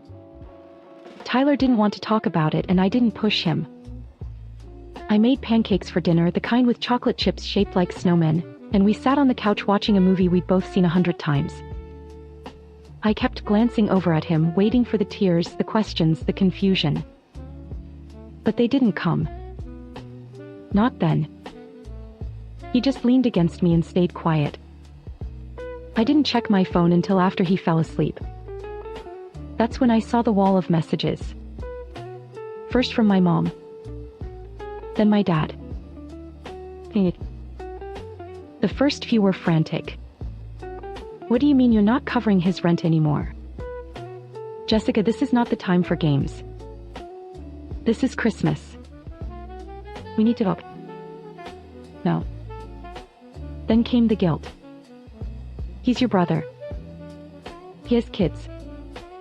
You don't understand how hard things are for him. We've always supported each other as a family. Think of what we've done for you. Think about how we helped when you were struggling.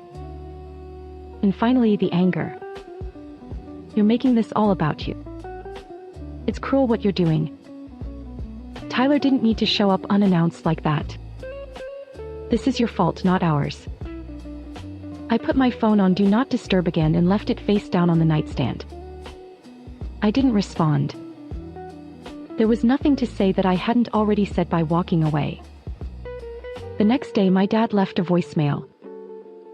I didn't answer, but I listened. He said they were disappointed in how I was handling things, that I was overreacting emotionally, and using Tyler as a weapon. And then right at the end, he said the line they always fall back on. We helped you when you needed it. Don't forget that. There was the transmission. 4 years ago, my SUV broke down during the worst possible month. Tyler had just ended up in urgent care from a bad fall at school, and the bills from that alone wiped me out. When the mechanic told me the repair would cost $3,000, I nearly cried on the spot. My parents offered to help and I let them. I thanked them 1,000 times. But they never let it go. Never. From that moment on, it became a quiet contract I hadn't signed. Every time Nick messed up, I got a call. Every time my parents overspent, it was me who got the guilt trip. Anytime I said no, they reminded me. Not always directly. Sometimes just a well-timed comment. Sometimes a look. Like I owed them. Forever. What made it worse was that I had already given so much more. Rent. Groceries. Bills. Nick's car note once when he forgot he had auto pay off. I'd Venmo'd him hundreds of dollars, just until Friday, more times than I could count. My parents knew about all of it. They encouraged it. Said I was helping keep the family together. I sat at the kitchen table that night with my laptop, pulled up every bank statement I had and went through everything. Every dollar I'd sent Nick. Every time I'd paid a bill for my parents. Every time I'd bailed them out of something. It took almost 3 hours. The total made my stomach drop. Over $18,000 in the last 2 years alone. And that didn't count the $1,200 Christmas bonus I'd used to cover Nick's rent last month. I added $3,000 to that total. For the transmission. Just to be sure. Then I logged into my bank account and scheduled a transfer for exactly $3,000 to my parents' account. No more. No less. In the memo line I typed, for the transmission. Or even. Then I hit send. No follow-up. No explanation. Nothing else. I expected the explosion, but it didn't come that night. Or the next day. Radio silence. That worried me more than anything. It meant they were regrouping, figuring out what angle to come at me from next. I knew Nick was probably blowing up their phones, whining about his rent, his kids, how he'd counted on me. And now suddenly I wasn't the safety net anymore. And for the first time in years, that wasn't my problem. They didn't hold anything over me now. Not the transmission. Not what we did for you. Not guilt. I paid it back. All of it. And they had to sit in that. It took 3 days before I heard anything. Long, calculated silence. Which, if you know my parents, was the loudest noise they could make. And then finally, like clockwork, a message from my mom. We received the money. That wasn't necessary, but thank you. No warmth. No apology. No mention of Tyler. Just a sterile acknowledgement, like I was some client who'd finally cleared a debt. Then 5 minutes later, as if the first message had been just a setup, came this. So are you planning to resume Nick's rent next month? Or is this still about what happened on Christmas? Still about what happened on Christmas. That line made me stop reading. I actually laughed, but not because it was funny. They thought it was about a single day. A misunderstanding. Like Tyler showing up with a bag full of presents and being turned away wasn't a defining moment for him, and for me. Like I should be over it already. I didn't respond. Hours later, my dad tried his hand at it. His message was longer and worse. We know you're hurt, but Nick is in a really fragile place. If anything happens to his family, if they get evicted or worse, it'll be on you. We just hope you'll do the right thing. On you. Just like that, I was apparently holding the keys to someone else's life. Never mind the fact that Nick is 37, refuses to keep a steady job, and thinks budgeting means calling me when he runs out of money. Never mind that I've helped more than anyone else. Still on me. But then something I didn't expect happened. Nick's wife messaged me. We're not close. We've never been. She's always quiet when I'm around, kind of drifts in and out of conversations, the way people do when they've learned not to take up space. But her message was short and honest. I just want you to know I didn't agree with what they did to Tyler. I told Nick it was wrong. He didn't listen. Then after a pause. Also, he lied. He told your parents he was behind 1 month. It's actually 3. He hasn't paid rent since October. I reread it 3 times. Thought I misread.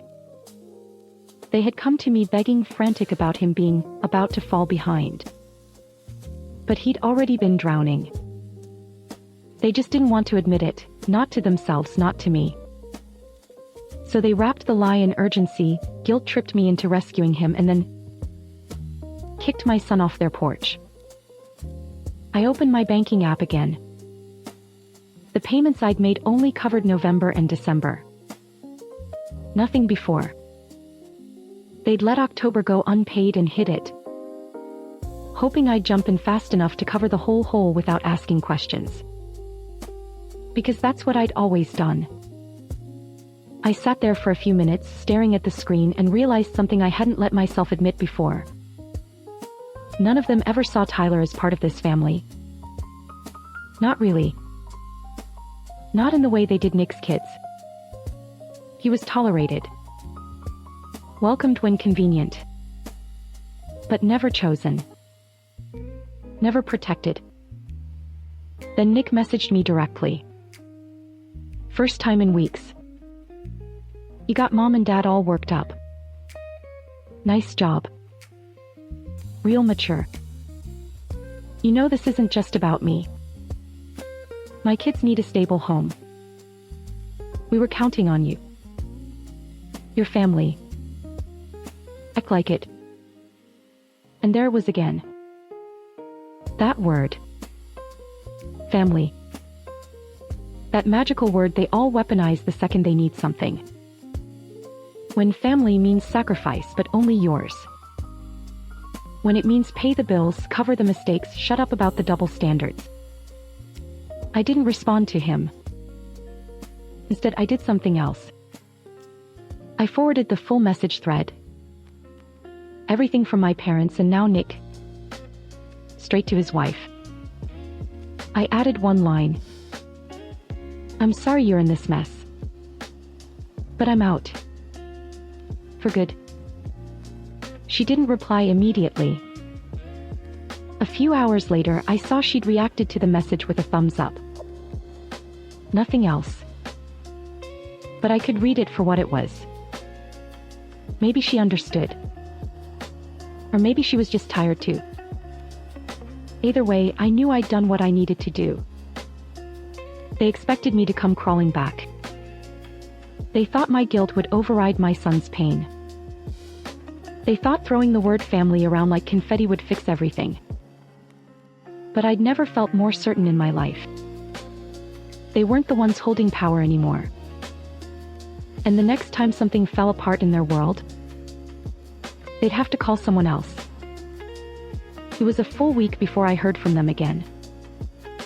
7 days of silence, as if they were letting the drama settle before returning to their usual game of guilt-wrapped manipulation. I wasn't expecting an apology at that point. I wasn't even expecting acknowledgement of what they'd done. But I also knew they wouldn't stay quiet forever. That's not who they are. It came as a voice message from my mom. I didn't play it at first. I saw the length, just over 3 minutes, and left it sitting there. I wasn't in the mood to hear excuses or passive-aggressive scolding while Tyler sat next to me building Lego towers. But later that night, after he went to bed, I finally played it. I sat at the kitchen table with a cup of cold coffee and my phone on speaker. She started with a sigh. Then the kind of tone she only used when she was trying to sound reasonable. Smooth, careful, too measured to be real. She said she hoped I'd had time to calm down. And that I wasn't letting emotions ruin something as important as family. Then she slipped in that things got a little out of hand, but we've all made mistakes. And then came the line I knew was coming before she even said it. You know, we've done a lot for you. We've supported you when things were hard. Don't forget that. Then, almost like she couldn't help herself, she added, Nick is doing the best he can. He doesn't have the same opportunities you do. It's not his fault things are harder for him. That part hit harder than anything else. Because I've heard it my entire life. Nick can't help it. Nick's not built like you. Nick needs more patience. More chances. More everything. It never mattered that I was the one who picked up the pieces when he blew through money, skipped rent, ignored bills. It never mattered that I covered those opportunities she thinks I had by working insane hours, sacrificing holidays, and saying no to vacations and new clothes and things other people my age didn't think twice about. I was expected to do it all. Quietly. Gratefully. And Tyler? He was never truly part of the equation. They liked the idea of being grandparents. They liked posting birthday pictures and calling once a month. But when it came to real, uncomfortable moments, showing up, loving him unconditionally, they failed him. And they didn't even see it. They didn't even see it. I didn't respond to her message. I didn't need to. I'd already made my decision and this just solidified it. The next morning I went through everything. I canceled the automatic rent transfer for Nick. I removed my parents' profiles from every account they'd been using. Streaming services, cloud storage, even a grocery delivery app I'd let them stay on after one emergency. I opened my spreadsheet again. The one I'd started when I added up all the money I'd spent over the years. Rent. Utilities. Groceries. Emergencies. The transmission. I stared at that total and realized something important. They weren't just draining my bank account. They were draining my peace. Then I sat down and wrote one final message. Moving forward, I will not be providing any more financial support. This includes Nick, his family, or anything connected to him. I've paid back what I owed. Please do not contact me for money again. If Tyler is not welcome in your home, then neither am I. Simple. Pulled. True. I sent it to both of them and turned my phone off. 3 days later, Nick broke the silence. A voicemail. I didn't answer, but I played it while I was brushing my teeth. He sounded like he was barely keeping it together. He said he couldn't believe I was still hung up on what happened, that I'd turned our parents against him. Which is hilarious because if anything, they're still treating him like royalty. He said his kids were scared. That rent was past due. That this was going to ruin their lives. Then the kicker. Your lucky mom and dad helped you when you were falling apart. But the second I need help, you run. That was it for me. I sent him one final message. I paid them back. Every dollar. And then some. We're done. Then I blocked his number. And my parents. And their backups. Felt weird at first. I kept checking my phone like I was missing something. Like some invisible thread was supposed to tug me back. But nothing happened. No emergency. No disaster. Just silence. And that silence felt good. That night, Tyler and I made a late dinner. Frozen waffles and whipped cream and syrup. He asked if we could put our tiny Christmas tree back up just for fun. I said yes. We decorated it with mismatched ornaments, old candy canes, and a little paper star he made in 2nd grade. Then he looked at me and asked, not sadly, not angrily, just curious. Are we not seeing Grandma and Grandpa anymore? I told him we weren't. Not for a while. Maybe not ever. And he just nodded and went back to fixing the crooked star on the top of the tree. I like it better here anyway, he said. So do I. It's been a month now. No texts. No calls. No last-ditch apologies. Just silence. And it's been the most peaceful 30 days I can remember in years. At first I thought I'd feel guilty. I expected to wake up wondering if I'd gone too far, if cutting off my parents and my brother was too drastic. I expected the guilt to sit in my stomach like a weight, reminding me every morning that I'd broken some sacred rule. But it never came. What came instead was a strange kind of freedom. No more late-night calls asking if I could just cover one more thing. No more group texts trying to rally me into some obligation dressed as a family event. No more pretending everything was fine when the resentment had been building for years. It's not just the quiet. It's the clarity. I look around my life now and I don't see chaos that I'm responsible for cleaning up. I see my son. I see our tiny home, not perfect but ours. I see my bank account not being drained by other people's bad decisions. I see weekends that are mine again. The biggest shift, though, has been in how I feel when I think about them. I don't feel anger anymore. Or sadness. Or even betrayal. I just feel done. Like the cord has finally been cut and I'm not bleeding from it. Funny enough, the only update I've gotten about them didn't come from any of them. It came through someone else. An old neighbor texted me last week, completely unrelated, and mentioned she'd run into my mom at the grocery store. Said she looked tired and overwhelmed. Said something about Nick staying with them again for a little while.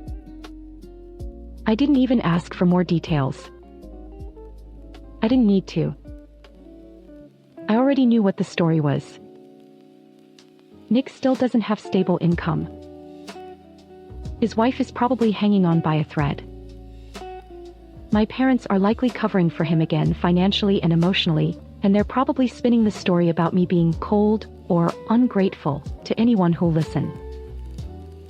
I can picture it word for word. But here's the thing, I don't care. Let them explain my absence however they want. Let them carry Nick's weight until they buckle under it. Let them sit in the mess they refuse to clean up. The one they always expected me to fix. I'm not in it anymore. And for the first time, I see the truth clearly. They never helped me because they believed in me. They helped me because they expected to be repaid in loyalty. Permanent, unquestioning loyalty. But they got it wrong. I did repay them. Over and over in ways that nearly broke me. So I stopped. I even did one more thing just to make it final. I mailed my parents a receipt. Not a sarcastic one. A real receipt. I printed out a list of every transfer I made. Every rent payment. Every utility bill. Every grocery trip. And at the bottom I wrote, account settled. No remaining balance. Do not contact me for money again. I didn't hear back. I didn't expect to. That wasn't the point. The point was to close the chapter with something that felt real. Final. I'm not angry. I'm not sad. I'm just free. And as for Tyler, he's been thriving. Lighter. More confident. He doesn't ask about them anymore. Not because I told him not to, because I think he understands what I chose. I chose us. And I'd choose us again. Every time. Sometimes I catch myself wondering what they say about me now.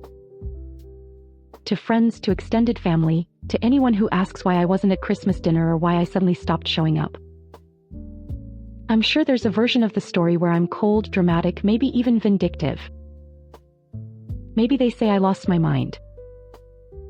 Maybe they tell people I turned my back on my own. But I don't lose sleep over it. Because I know the truth. And more importantly, so does my son. There's this thing we do now, kind of by accident. Every Sunday night we cook something new together. Started because I was trying to teach Tyler a few recipes, but it's turned into our own tradition. Just the two of us. He picks the recipe, I buy the ingredients, and we turn the kitchen into a flour-covered disaster zone. It's messy, loud, full of mistakes, and nobody gets turned away at the door. Story 7. I'm Jake, 42, self-made tech entrepreneur. Started with nothing, built a company from basement startup to multi-million-dollar empire while everyone else was figuring out email. Met my wife Sarah during her last year at law school. She was brilliant, passionate about justice, had big dreams about changing the legal world. I fell hard. Sarah always talked about opening her own firm. Not just any firm. She wanted something that mattered, that would make a real difference. As her loving, supportive husband, I figured why not help make her dreams come true? I had the money, she had the vision. Perfect partnership, right? Wrong. So damn wrong. Over 2 years, I bankrolled everything. Initial seed money. Office lease on Madison Avenue with mahogany everything and Chrysler building views, state-of-the-art computer systems. Hiring bonuses for hotshot lawyers they poached from white shoe firms. Marketing, furniture, you name it. $20 million. Yeah, you read that correctly. $20 million. But here's where I wasn't completely stupid. Every single transaction was documented as business investments, not marital gifts. Loan agreements, partnership structures, performance clauses, the works. My lawyer, Patricia, thought I was being paranoid. "It's your wife, Jake," she said. "You trust her, right?" I did trust her. That was my first mistake. The launch party for Williams & Cross LLP was scheduled for a Saturday evening in November at the Grand Ballroom of the Hilton, Manhattan East. Sarah had been planning this event for months. It was going to be her grand debut as a major player in New York's legal scene.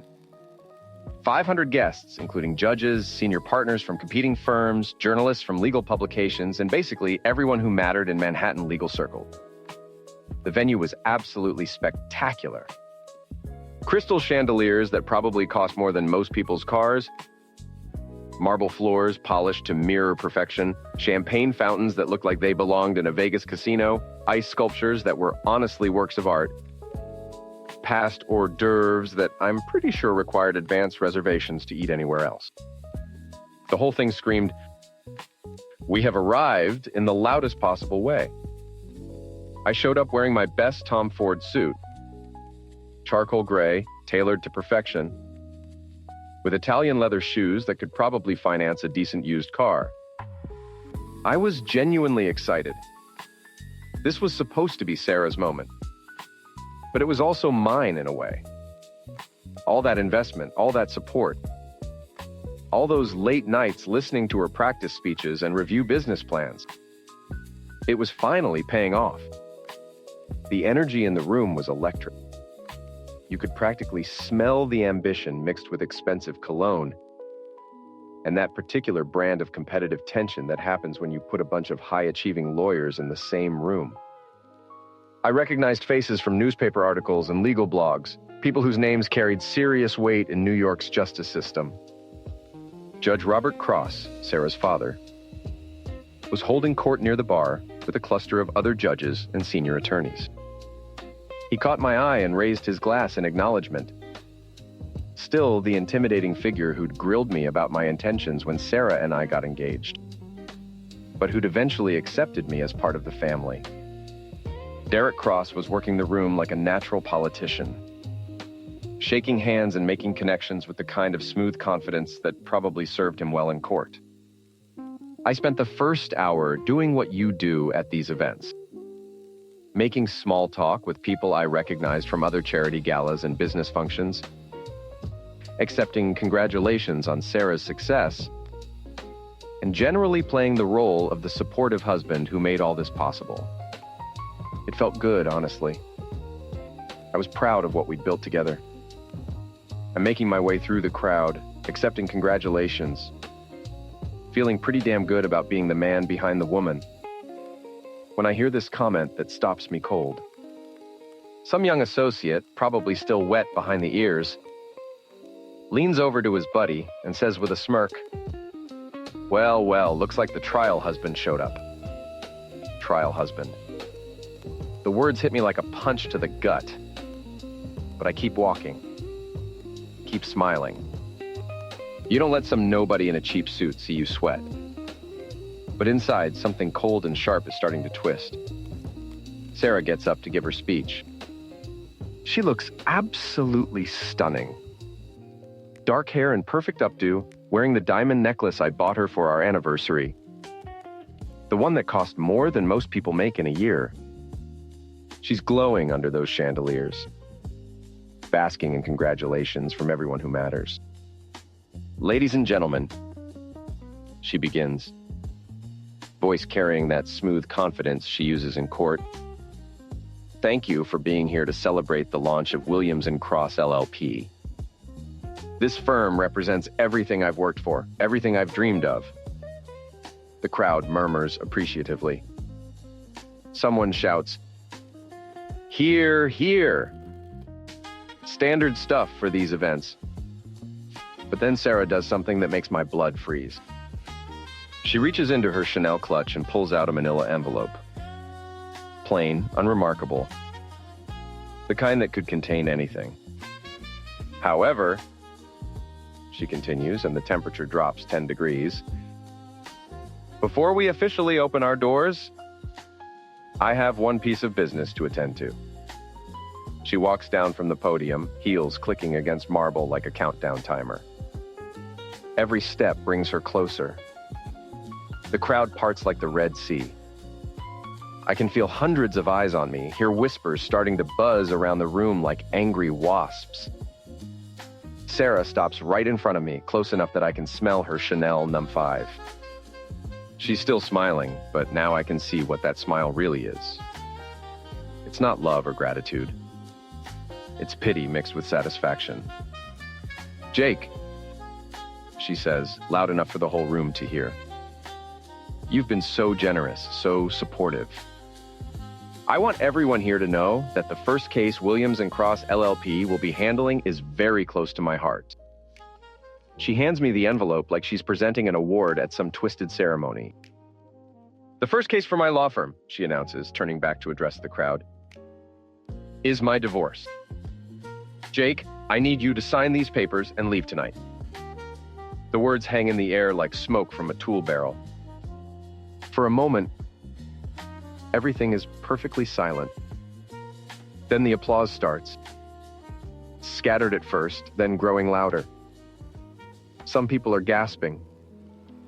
Others are filming with their phones, probably already uploading to social media. I'm standing there holding that envelope, feeling like the biggest fool who ever walked the earth.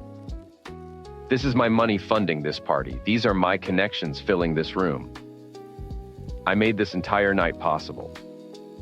And now I'm being dismissed like hired help who overstayed their welcome. The humiliation should be crushing. 8 years of marriage. 2 years of supporting her dream firm. 20 million of my own money. All reduced to a manila envelope and public execution in front of everyone who matters in New York's legal community. But I don't shout. I don't throw the envelope back in her face. I don't cause the scene everyone's expecting. Instead, I do something that probably surprises everyone in that room. Maybe even myself. I fold that envelope in half, slide it into my jacket pocket, and walk toward the exit with my head held high. Outside, the New York night air hits my face like a blessing. I loosen my tie, let the cool breeze wash away the stuffiness of that overpriced hotel ballroom. And then, standing there on the sidewalk with city lights reflecting off wet pavement, I do something that would shock everyone still inside celebrating my public humiliation.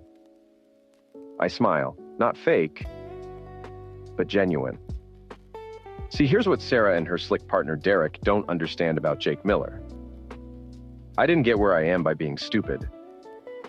I didn't build a multi-million-dollar empire by trusting people at their word. And I sure as hell didn't survive in cutthroat business by not having contingency plans. They think they've won. They think this is the end of the story. Foolish husband gets played by ambitious wife and her business partner. They haven't seen anything yet. By the time I get back to my Upper East Side apartment, that clarity is burning through me like acid. I pour myself 3 fingers of Macallan 25. The good stuff I save for special occasion. Getting publicly divorced at your wife's law firm launch party definitely qualifies. I head straight to my study, past floor-to-ceiling windows offering million-dollar views of Central Park. Most people think the view makes this room special, but they're wrong. The real magic is behind the custom bookshelf where a hidden panel slides away to reveal my private safe. This isn't some dinky hotel safe. This is a proper vault. Fireproof, waterproof, big enough to hold everything that really matters. I punch in the code and the heavy door swings open. Inside, organized with obsessive precision, are my real assets. Not stocks or bonds. Those are for amateurs. These are documents that separate players from the played, hunters from the hunted. I pull out the first binder, thick as a phone book. Williams & Cross LLP, financial structure. Every page tells a story, and boy, is it a doozy. Here's what Sarah and Derek didn't understand about Jake Miller. I don't just throw money at things and hope for the best. When I invest, I document everything. When I write a check, I create paper trails that could be followed by a blind accountant. The first section shows initial seed money. $5 million transferred from my personal account to establish operating capital. Sarah thought it was a gift. A loving husband supporting his wife's dreams. In reality, it was a loan with very specific terms she never bothered reading. Next up, the office lease. That gorgeous corner suite on Madison Avenue costing $40 grand a month. Yeah, that's in my name. The lease agreement sits right here in black and white, along with the security deposit receipt for $200,000.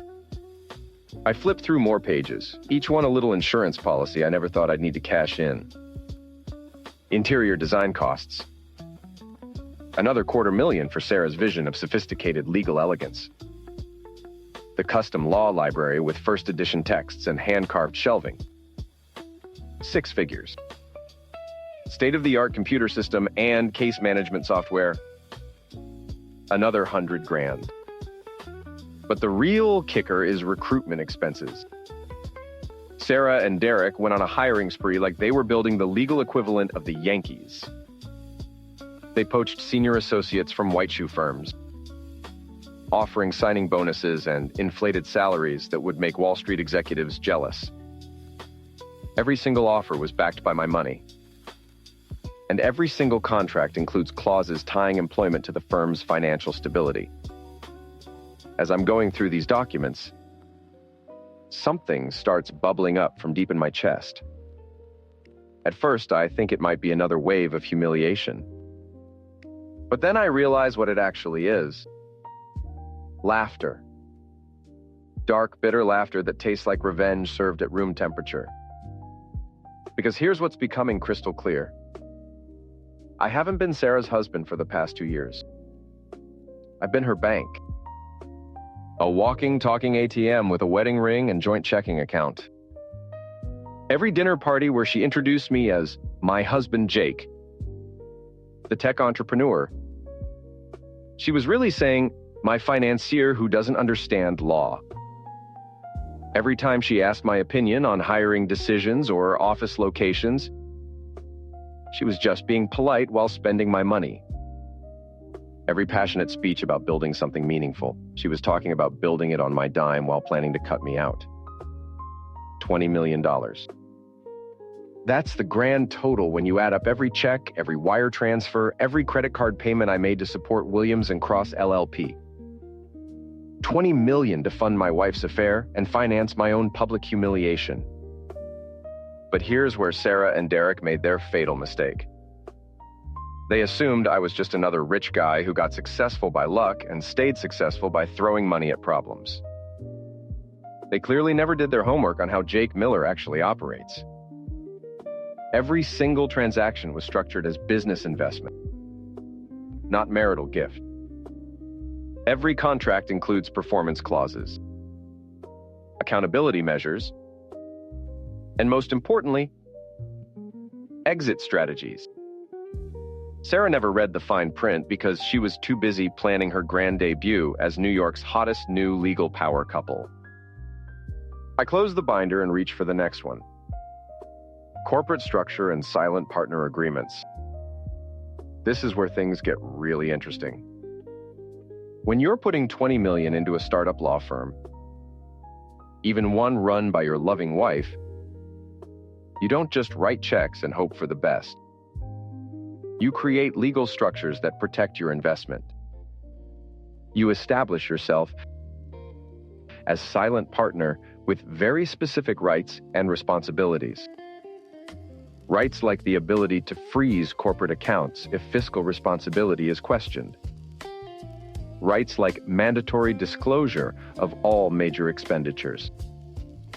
Rights like unilateral withdrawal of invested capital under breach of fiduciary duty clauses.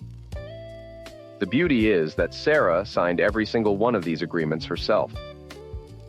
She was so eager to get her hands on my money that she barely glanced at corporate documents. She probably assumed they were just legal boilerplate. Paperwork you sign when your husband is being overly cautious about protecting assets. It's 2:47 a.m. when I crack my knuckles and open the firm's online banking portal. Sarah probably assumes I don't have access anymore.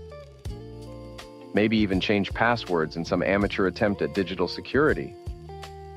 She always was too trusting. Too willing to believe people are exactly what they appear to be. But here's the thing about being the guy who bankrolled the entire operation. You make sure you always have a way in. Those credentials I memorized when we first set up corporate accounts still work perfectly. The backup email tied to password recovery? That's my personal Gmail, not Sarah's. I'm in the system within 30 seconds. And what I see makes me smile for the first time since that disaster at the Hilton. The account balance shows exactly what I expected. $847,000 in operating capital sitting in the main business checking account. There's also the money market account with another $1.2 million in reserve funds. And the expense account Derek's been using to fund his and Sarah's business dinners. This is going to be fun. I start with smallest moves first, financial adjustments that won't trigger immediate red flags, but will definitely cause interesting conversations come Monday morning. The automatic payment system handling monthly expenses, office lease, utilities, cleaning service, coffee suppliers, gets a little adjustment. Not canceled, just temporarily suspended due to account verification requirements. Next up, vendor payments. That fancy catering company that provided tonight's champagne fountain and caviar service? Their invoice payment just got frozen pending financial review. The florist who created elaborate centerpieces? Same deal. Every single vendor who contributed to my public humiliation just got moved to payment pending status. But the real masterpiece is the payroll system.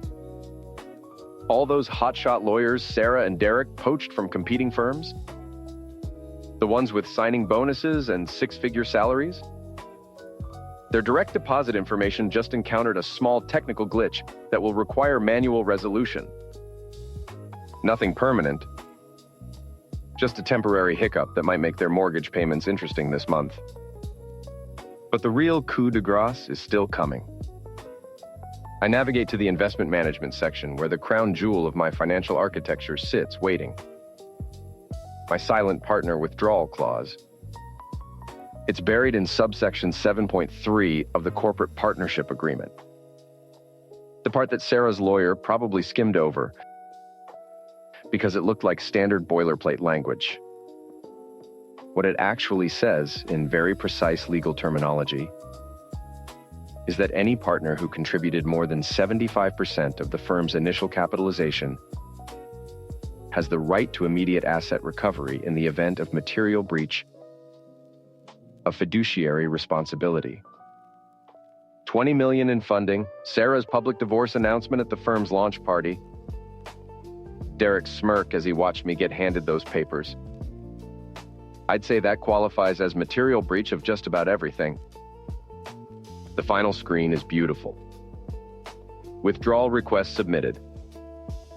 Funds will be transferred within 24 to 48 business hours. Below that, $20 million. $20 million about to disappear from Williams & Cross LLP's accounts like morning mist in summer sun. Monday morning hits New York like a freight train. My phone has been buzzing since 6:30 a.m. Sarah with 47 missed calls and counting. Derek with 12 calls, board members, investors, vendors whose names I recognize from the expensive party they threw Saturday night. I ignore every single one. My doorman calls at exactly 10 a.m. Mr. Miller, there's a young lady here from the law firm, says it's urgent. Sophie Lang, Sarah's assistant. Fresh out of college, probably making 30 grand a year to fetch coffee and manage calendars. When I finally let her up, Sophie looks like she's been through a blender set on corporate nightmare. Her usually perfect blonde hair is a messy bun. Makeup smudged like she's been crying. Everything's collapsing, she says. The payroll system crashed this morning. Nobody got paid. Vendors are calling nonstop saying their payments were rejected. The catering company is threatening to sue. Even the coffee service got cut off. Do you know how lawyers function without coffee, Mr. Miller? I hand Sophie a cream-colored envelope with my terms inside. Give this to Sarah personally. She has exactly 24 hours to respond. Tell her this is the only offer she'll get. The next conversation won't be nearly as pleasant. Friday morning, I'm walking into Williams & Cross LLP for what's about to be the most satisfying business meeting of my career. The conference room that once hosted champagne toasts now looks like a war room staffed by people who've already lost. Sarah sits at the head of the table looking like she hasn't slept since our conversation. Her usually perfect appearance has been replaced by frazzled desperation. Most telling detail? The empty chair where Derek should be sitting. Where's your partner? I ask. Derek is indisposed, Sarah says carefully. Personal issues since Monday? Personal issues. That's polite for nervous breakdown brought on by sudden realization that he's been screwing someone else's wife while spending someone else's money. I spread documents across the mahogany table. Partnership dissolution agreements, asset recovery forms, employment termination notices, and my restructuring proposal. These are my conditions for continued operation of this firm. My terms are simple. Sarah resigns from all leadership roles, but can stay as basic counsel. Derek gets fired with no severance and a 5-year non-compete. I take controlling interest and 2 board seats. The firm gets renamed Miller Legal Partners. Sarah's hands shake as she picks up the pen. If I sign this, I'll be nothing more than an employee in my own firm. Sarah, this stopped being your firm the moment you decided to serve me divorce papers at a party I paid for. When she finally signs, the pen scratches across paper like fingernails on a chalkboard. One by one, the other partners follow suit. But here's where the story takes an interesting turn. Instead of just destroying Sarah's legal empire, I decided to build something better. 2 weeks later, I find myself in a converted townhouse in Brooklyn at Phoenix Legal Collective. a scrappy organization doing real legal aid work. Their leader, Lydia Torres, is this fierce young lawyer who cares more about justice than profit margins. They handle wrongful evictions, immigration rights, class action suits against landlords who think heat is optional in January. They're broke, but doing work that actually matters. What would you do with $10 million? I ask. Lydia doesn't hesitate. Expand to all 5 boroughs. Hire 20 more attorneys. Create training programs for law students who want to do public interest work, but can't afford unpaid internships. Change the game so having a corporate legal team doesn't automatically mean you win. I write out a check for $10 million, not a loan with complicated terms. Just seed money for someone who wants to fight the good fight. Mr. Miller, she says, staring at the check like it might disappear. You've just saved us. No, I tell her.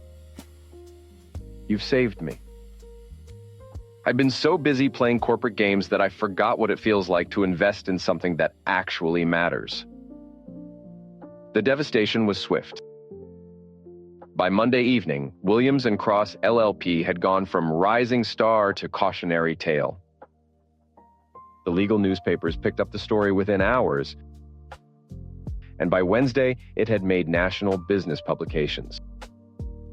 Tech entrepreneur systematically dismantles wife's law firm after public divorce humiliation captured everyone's imagination. Sarah released a statement.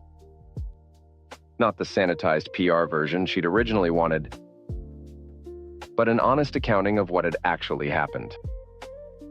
She admitted to making personal choices that compromised her professional judgment, acknowledged that I had funded the firm's entire operation, and accepted full responsibility for the decisions that led to the firm's financial crisis. The reaction from the legal community was fascinating.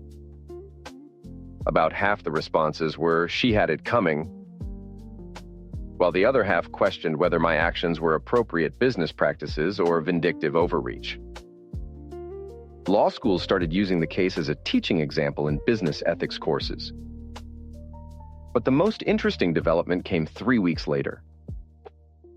I started getting calls from law school deans wanting me to guest lecture, bar associations asking me to serve on ethics committees, and nonprofits looking for board members who understood both business principles and legal accountability.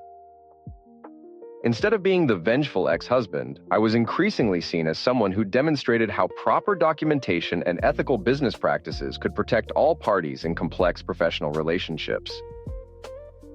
The legal community was viewing this as a masterclass in investment protection rather than personal drama.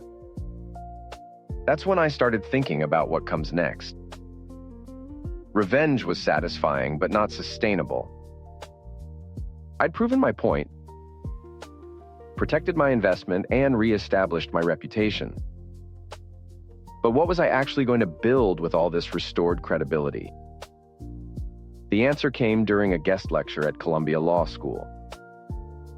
A student asked what I thought was the biggest problem with legal services in America. Without thinking, I answered, most people who need lawyers can't afford them. And most lawyers spend their time on work that doesn't actually help people. That led to a conversation with Dr. Rebecca Chen, an ethics professor who'd been following my case. She mentioned a legal aid organization in Brooklyn doing innovative work, but struggling with funding. They're the opposite of Williams & Cross, she said. All substance, no flash, and about 6 weeks from closing their doors. Phoenix Legal Collective occupied a converted townhouse in Brooklyn that looked like it had been decorated from garage sales. But the energy was electric. Their director, Lydia Torres, was this fierce woman in her early 30s, who showed me around their cramped offices where case files were stacked everywhere and whiteboards covered with strategy notes.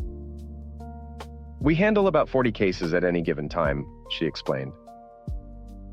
Wrongful evictions, immigration rights, wage theft, class action suits against landlords who think heat is optional. The kind of cases big firms won't touch because clients can't pay premium rates. She showed me a bulletin board covered with thank you letters and hand-drawn pictures from kids whose families hadn't been evicted because of their work. When I asked what she could do with serious funding, she didn't talk about expensive office space or prestigious hires. She wanted to expand to all 5 boroughs, create training programs for law students who couldn't afford unpaid internships, and establish legal clinics where people could get real advice. "We're not trying to get rich, Mr. Miller," she said. "We're trying to level the playing field so having money isn't the only thing that determines whether you get justice." I wrote her a check for $10 million. Not a loan with complicated terms, just seed money for someone who wanted to fight the good fight. "You've just saved us," she said, staring at the check. "No," I told her. "You've saved me." I forgot what it feels like to invest in something that actually matters. 6 months later, Phoenix Legal has offices in 3 boroughs, hired 37 new attorneys, and won a class action settlement worth $43 million against a property management company illegally charging fees to over 2,000 tenants. I'm teaching 2 courses at Columbia on entrepreneurial finance and business ethics. My story became a case study taught at law schools nationwide. Not as vindictive revenge, but as proper documentation, protecting everyone in complex professional relationships. Rebecca and I have been dating 4 months. She's brilliant, funny, genuinely passionate about legal reform. We have dinner conversations about constitutional law like other couples talk about movies.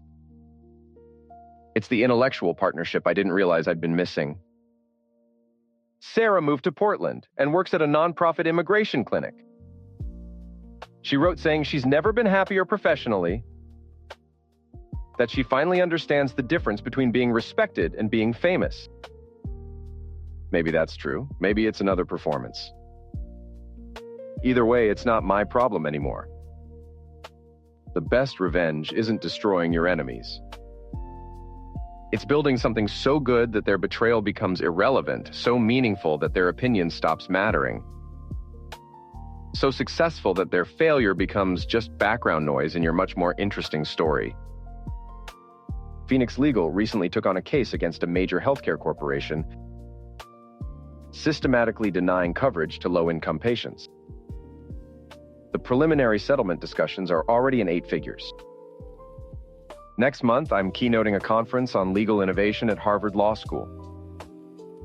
Sometimes karma takes her sweet time. But when she finally arrives, she doesn't just bring justice. She brings receipts, compound interest, and a completely rewritten ending to a story everyone thought they already knew.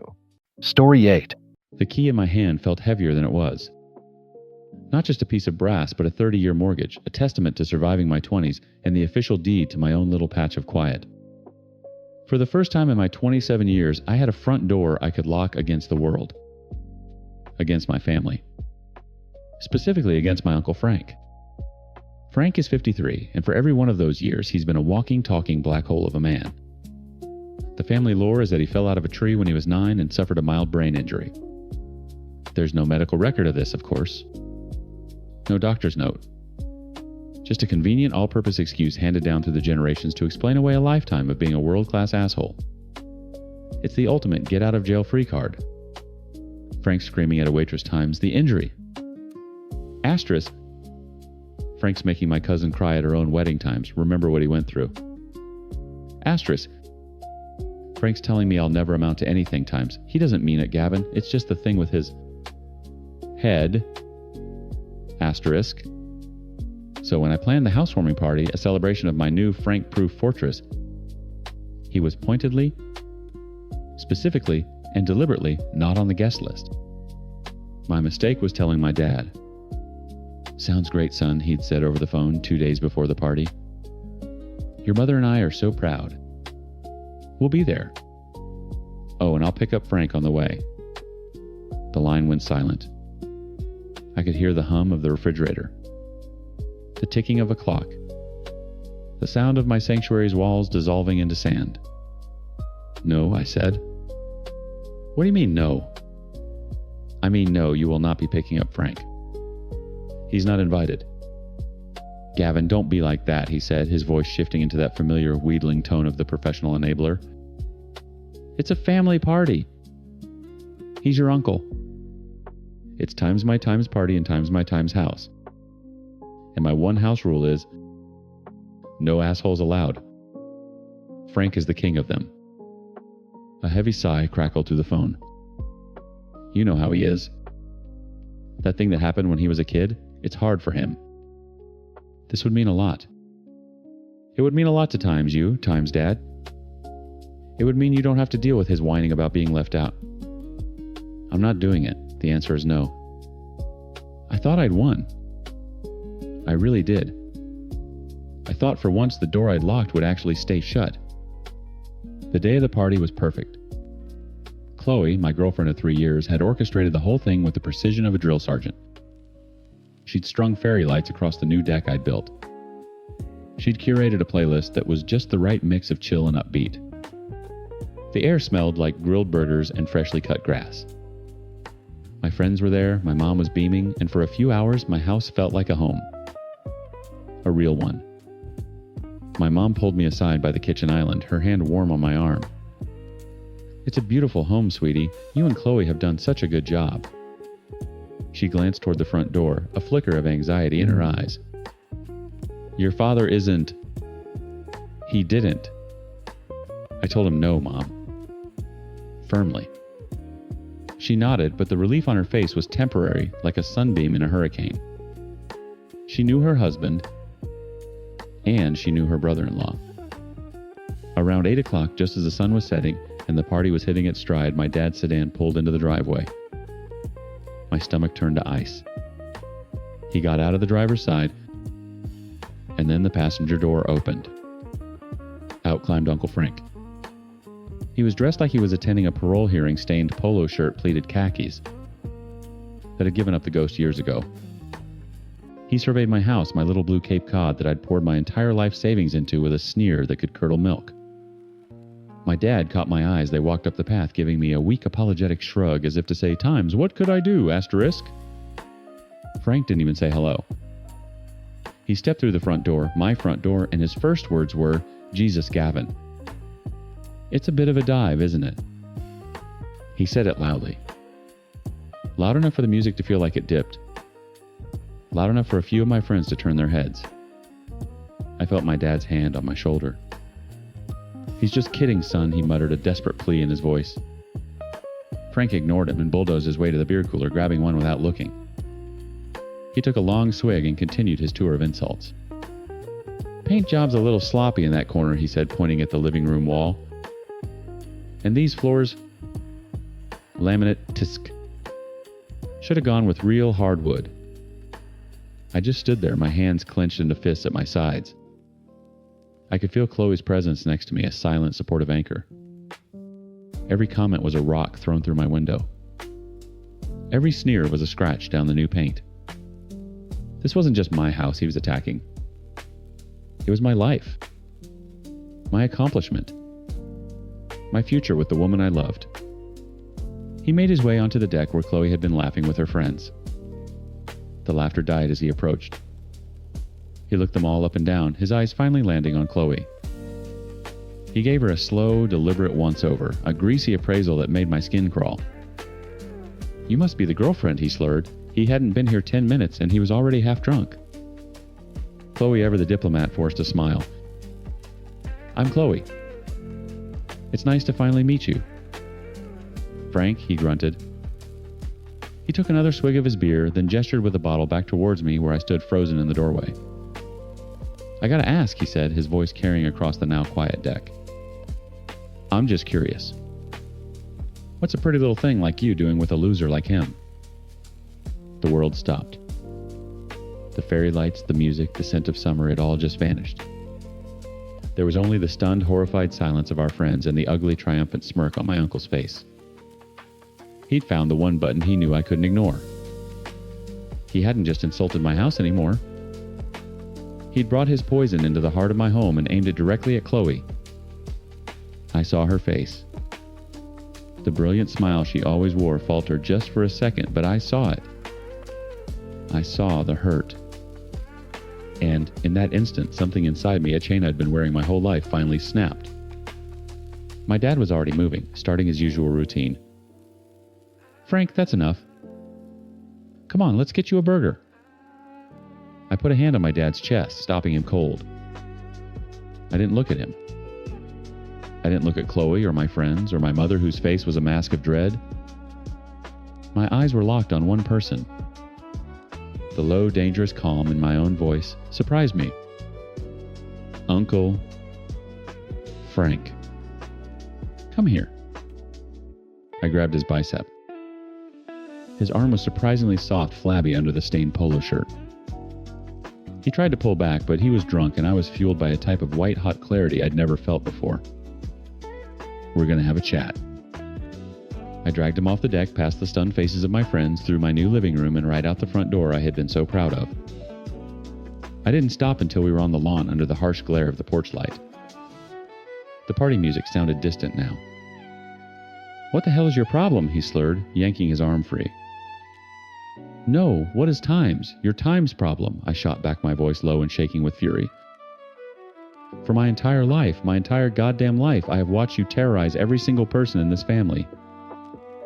I have watched you make my mom cry, my cousins hide, and my dad invent 1,000 pathetic excuses for you. I got an injury. Stop." I put a hand up, cutting him off. The word was a blade. "Do not say it. Do not use that pathetic 30-year-old lie. There is nothing wrong with your brain that being a decent human being wouldn't fix. You're not injured, Frank.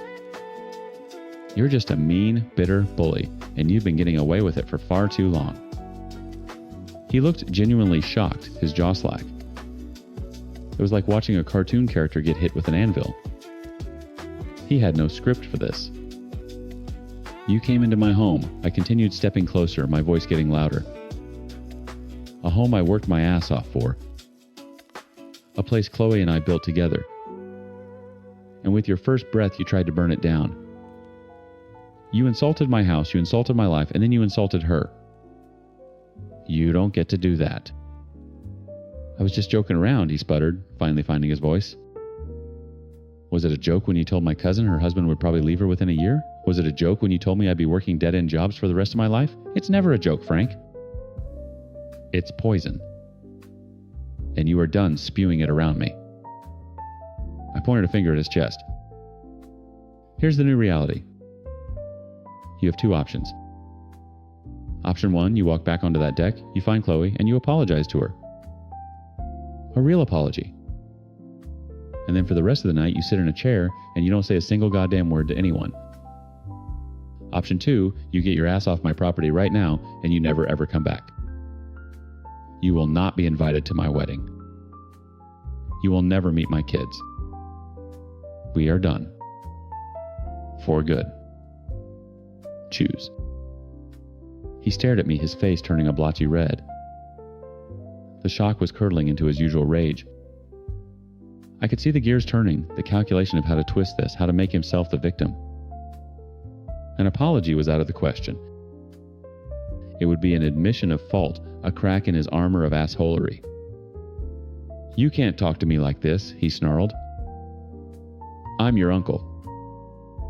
"You're a guest in my house who just insulted my girlfriend," I countered, my voice flat and cold. "The title uncle doesn't grant you a lifetime pass to be cruel. Time's up. What's it going to be?" He gave a theatrical, disgusted sigh. He looked back at the house, at the warm lights, and the silhouettes of people who were happy without him. He couldn't stand it. "Fine," he spat. "I'm leaving." He turned and stomped toward the driveway, fumbling in his pocket for his phone. He didn't look back. I watched him go, my whole body trembling. I waited until I heard my dad's car door slam shut. The engine started and the headlights cut a path across my lawn before the car screeched out onto the street.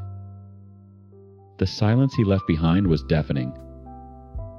I took a deep breath and walked back inside. Every eye was on me. The music had been turned down. My dad stood by the doorway, his face pale and etched with panic. "Gavin, what did you do?" "I did what you should have done 30 years ago," I said, my voice hoarse. I walked right past him. Chloe met me in the middle of the room. She put her hands on my arms, her eyes searching mine. "Are you okay?" "Yeah," I breathed, a genuine smile, finally breaking through. "Yeah, I think I am." My mom came over and hugged me tight. "Thank you," she whispered in my ear so only I could hear. "Oh, Gavin, thank you." That was the moment the first phone buzzed.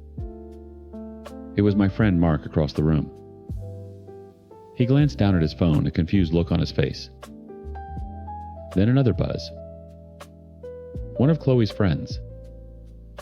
Then Chloe's phone in her back pocket. Then mine. I pulled it out.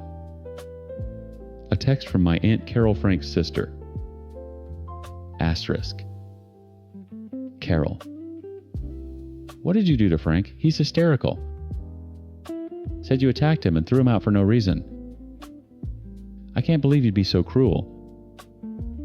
You know he's sensitive because of his injury." Asterisk. My blood ran cold. The retaliation had begun. Chloe read the text over my shoulder. Her phone was lighting up with notifications from a family group chat I wasn't in. She showed me the screen. My cousin Megan times Frank just texted Dad. He says Gavin went crazy on him. Called him a bunch of names in front of everyone. Asterisk. My Uncle Robert times. Unbelievable. After all Frank has been through. Gavin's always been arrogant? Asterisk. A war was being declared and Frank was launching his offensive from the passenger seat of my dad's car. He was reframing the narrative in real time, painting himself as the wounded party, and me as the unhinged, ungrateful nephew. My dad was now on his phone, his back to me. I could hear his hushed, frantic tones. No, he just overreacted. Frank, just calm down. I'll talk to him. He was already doing damage control. For Frank. The party was effectively over. My friends blessed them, tried to restart the music to keep the mood light, but the schism was palpable. The air was thick with it. Within minutes, the battle lines were drawn. My dad's side of the family, the enablers, the peacekeepers, the ones who had spent a lifetime building Frank's protective bubble, were firing off texts, calling each other, consolidating their support for the victim. My mom, on the other hand, stood by my side, a silent, steely sentinel. My friends gathered around, offering me beers and quiet words of support. "Dude, he was a total jerk. You did the right thing." Chloe wrapped her arm around my waist, a gesture of unwavering solidarity. "Let them talk," she said, her voice firm. "We know what happened." I looked around my new home. The fairy lights were still twinkling on the deck. The smell of burgers still hung in the air. But the quiet I'd bought was gone. The fortress I thought I'd built had been breached not by Frank, but by the toxic system that protected him. By kicking him out, I hadn't just removed one man from my party. I had taken a sledgehammer to the very foundation of my family. The rift was massive, and it was immediate. And looking at Chloe, feeling my mom's hand on my back, I knew it was a war I was supposed to have started long ago. The cost would be high, but for the first time standing in the wreckage, I felt free. Story 9. The first week was fine. Sort of. Having my daughter Madison back home felt right. She's only 20 and holding her baby girl, my granddaughter Lily, just felt like the proper order of things. A house is supposed to have a baby in it sometimes. but our house had forgotten the language of newborns. It only spoke Ryan. Ryan is 11. He operates at 2 speeds, asleep and tornado. He's got ADHD that his doctor calls profound. I just call it Ryan. It's the way his brain is wired. He's not a bad kid. He's a good kid in a body that won't stop moving, with a mouth that won't stop talking, and a mind that ricochets from one thought to the next like a bullet in a tin can. The first incident was predictable. I was in the kitchen making coffee when Madison shuffled in her face pale and her eyes looking like 2 burnt holes in a blanket. Dad. Her voice was a rasp. You have to talk to him. Talk to who? What's wrong? Ryan, she said, her voice cracking. He just barreled into my room screaming about some new skin he got on Fortnite. Lily was finally asleep. Asterisk. Finally, asterisk. I sighed. I could already picture it. Ryan vibrating with an excitement he physically couldn't contain, forgetting everything else in the universe, except that one glorious singular thought he needed to share. Time's right now. Asterisk. Okay, Maddie. I'll talk to him. She just stared at me, her arms crossed tight over a milk-stained t-shirt. A talk isn't going to do anything. He needs a consequence. I'll handle it. I found Ryan in his room, headphones on, body contorting as he dodged imaginary laser fire. I tapped his shoulder. He ripped the headphones off. Dad, you should have seen it. I got the last guy with a no-scope from the top of the tower. It was insane. That's great, buddy. Hey, listen. You gotta remember to be quiet. Your niece is sleeping and you woke her up. His face fell for a second. Genuine remorse flickered in his eyes. Oh, I forgot. Sorry. It's okay. Just try to remember, all right? Knock first. Quietly. Okay, Dad. I will. He put his headphones back on, and the world outside of his screen immediately ceased to exist again. I went back downstairs. Madison was waiting, leaning against the counter, her expression unchanged. I talked to him. I said, pouring my coffee? And he said he's sorry. He forgot. Madison let out a laugh that was sharp and humorless. He forgot. Of course he forgot. He's always going to forget, Dad. That's the problem. Madison, what do you want from me? I said, my own patience starting to fray. He has ADHD. His brain doesn't work like yours. He can't help how he behaves. It's not malicious. You of all people should know that. I'm not saying it's malicious, she shot back, her voice rising. I'm saying it's disruptive. I'm saying I haven't slept more than 90 minutes at a stretch in 2 weeks, and every time I get her down, he blows it up. I need your help. I need you to be a parent. The jab landed. I am being a parent. To both of my kids.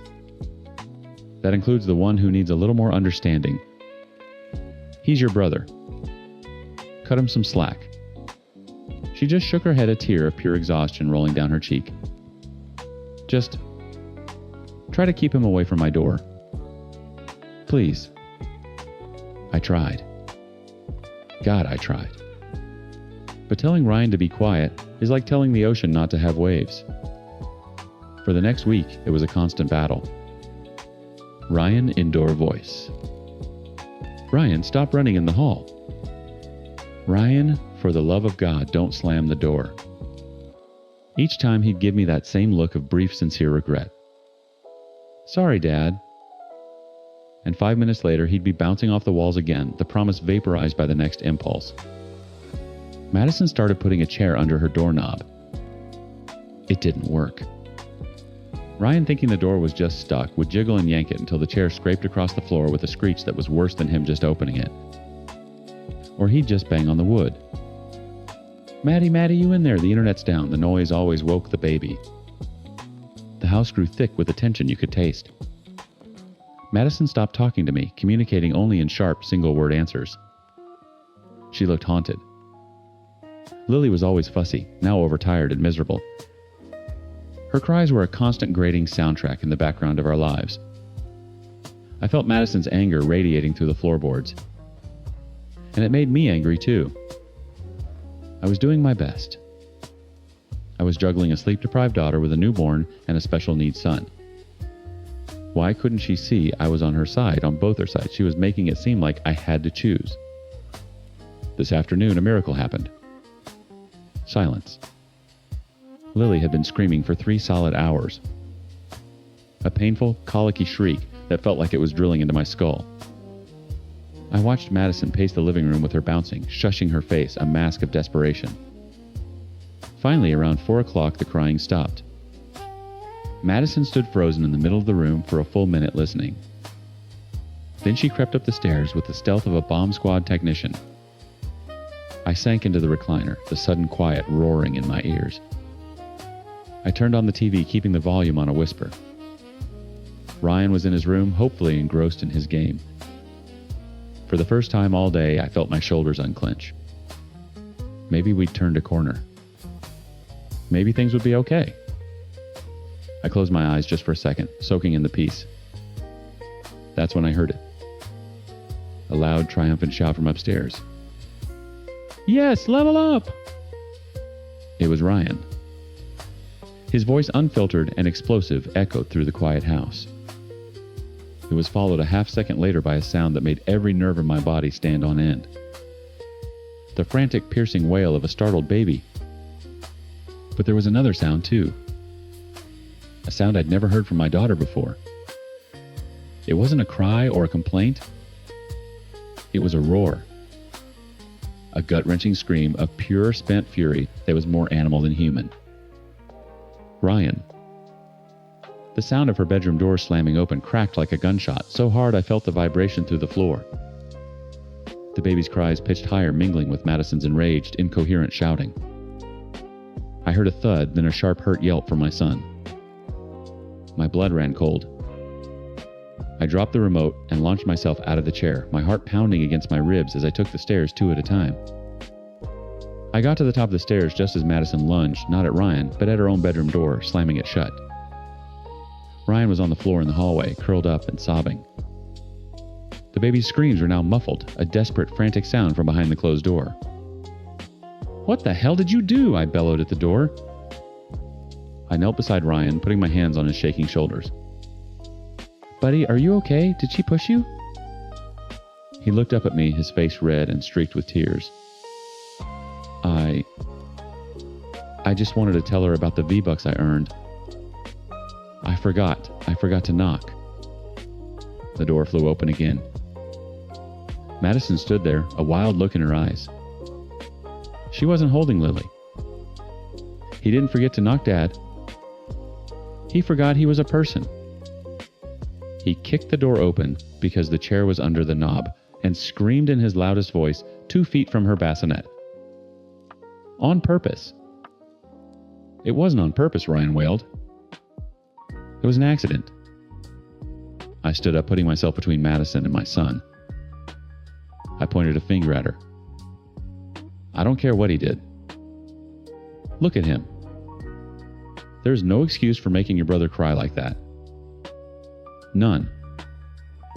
Her mouth fell open. It was a look of pure, unadulterated disbelief. No excuse. Are you listening to yourself? He's a little terror he needs to learn, but you won't ever teach him because it's easier to just let him run wild and call it ADHD. Don't you dare, I said, my voice dangerously low. Don't you dare use his condition against him. You have no idea what it's like for him, the battles he fights in his own head every single second. And you have no idea what it's like for me, she screamed, tears finally breaking free and carving paths through her makeup. I'm drowning, Dad, and instead of throwing me a life raft, you're holding my head underwater to make sure your precious son doesn't get his feet wet. That's when I snapped. The exhaustion, the constant noise, her ingratitude, it all boiled over. My precious son, you mean the one who was here long before you decided to show up on my doorstep with a baby and nowhere else to go? You knew what this house was like. You knew who Ryan was. If you couldn't handle your brother, maybe you should have thought of that 9 months ago? The words hung in the air, ugly and heavy. The wildness in her eyes died, replaced by something colder, sharper. Something I'd never seen before. So this is a punishment, she said, her voice flat. For needing my father. This isn't a punishment, this is reality. This is my house. Ryan lives here, and I will not have him treated like a villain because his brain is wired differently.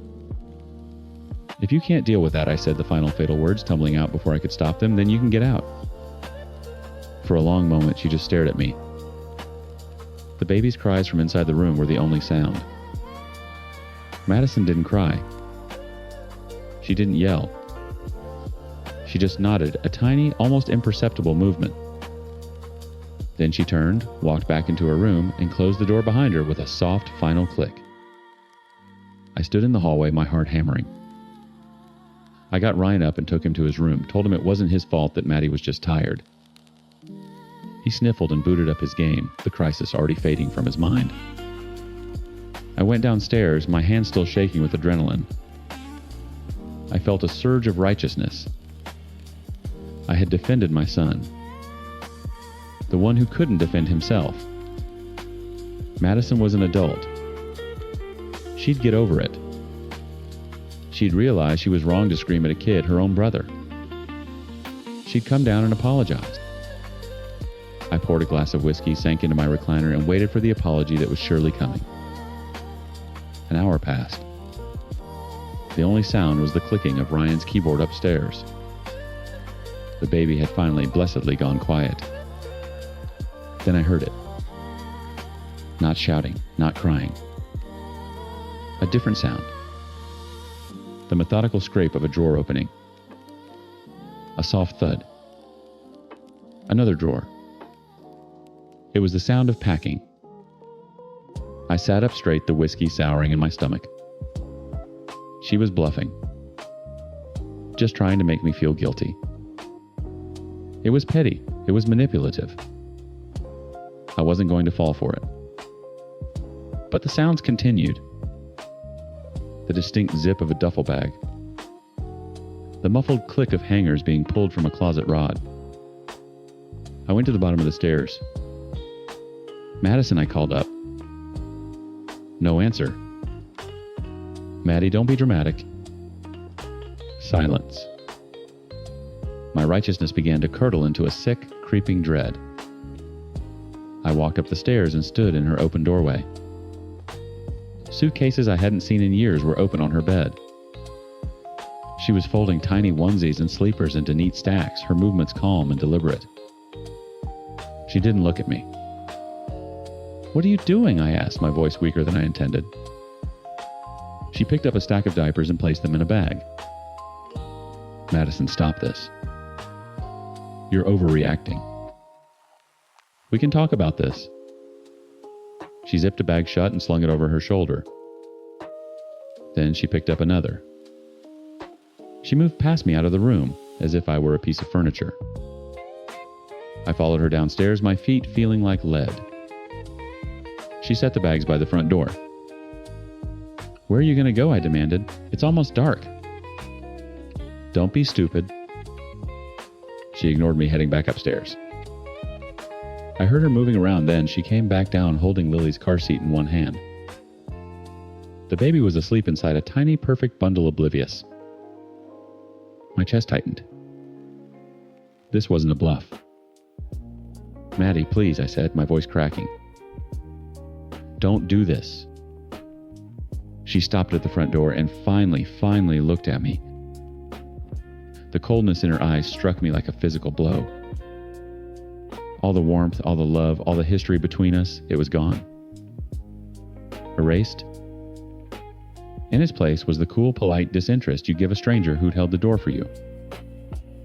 You were right, she said, her voice completely devoid of emotion. I shouldn't have come here.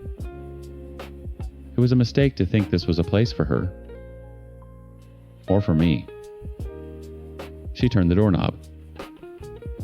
You made your choice, Dad, she said, not looking back.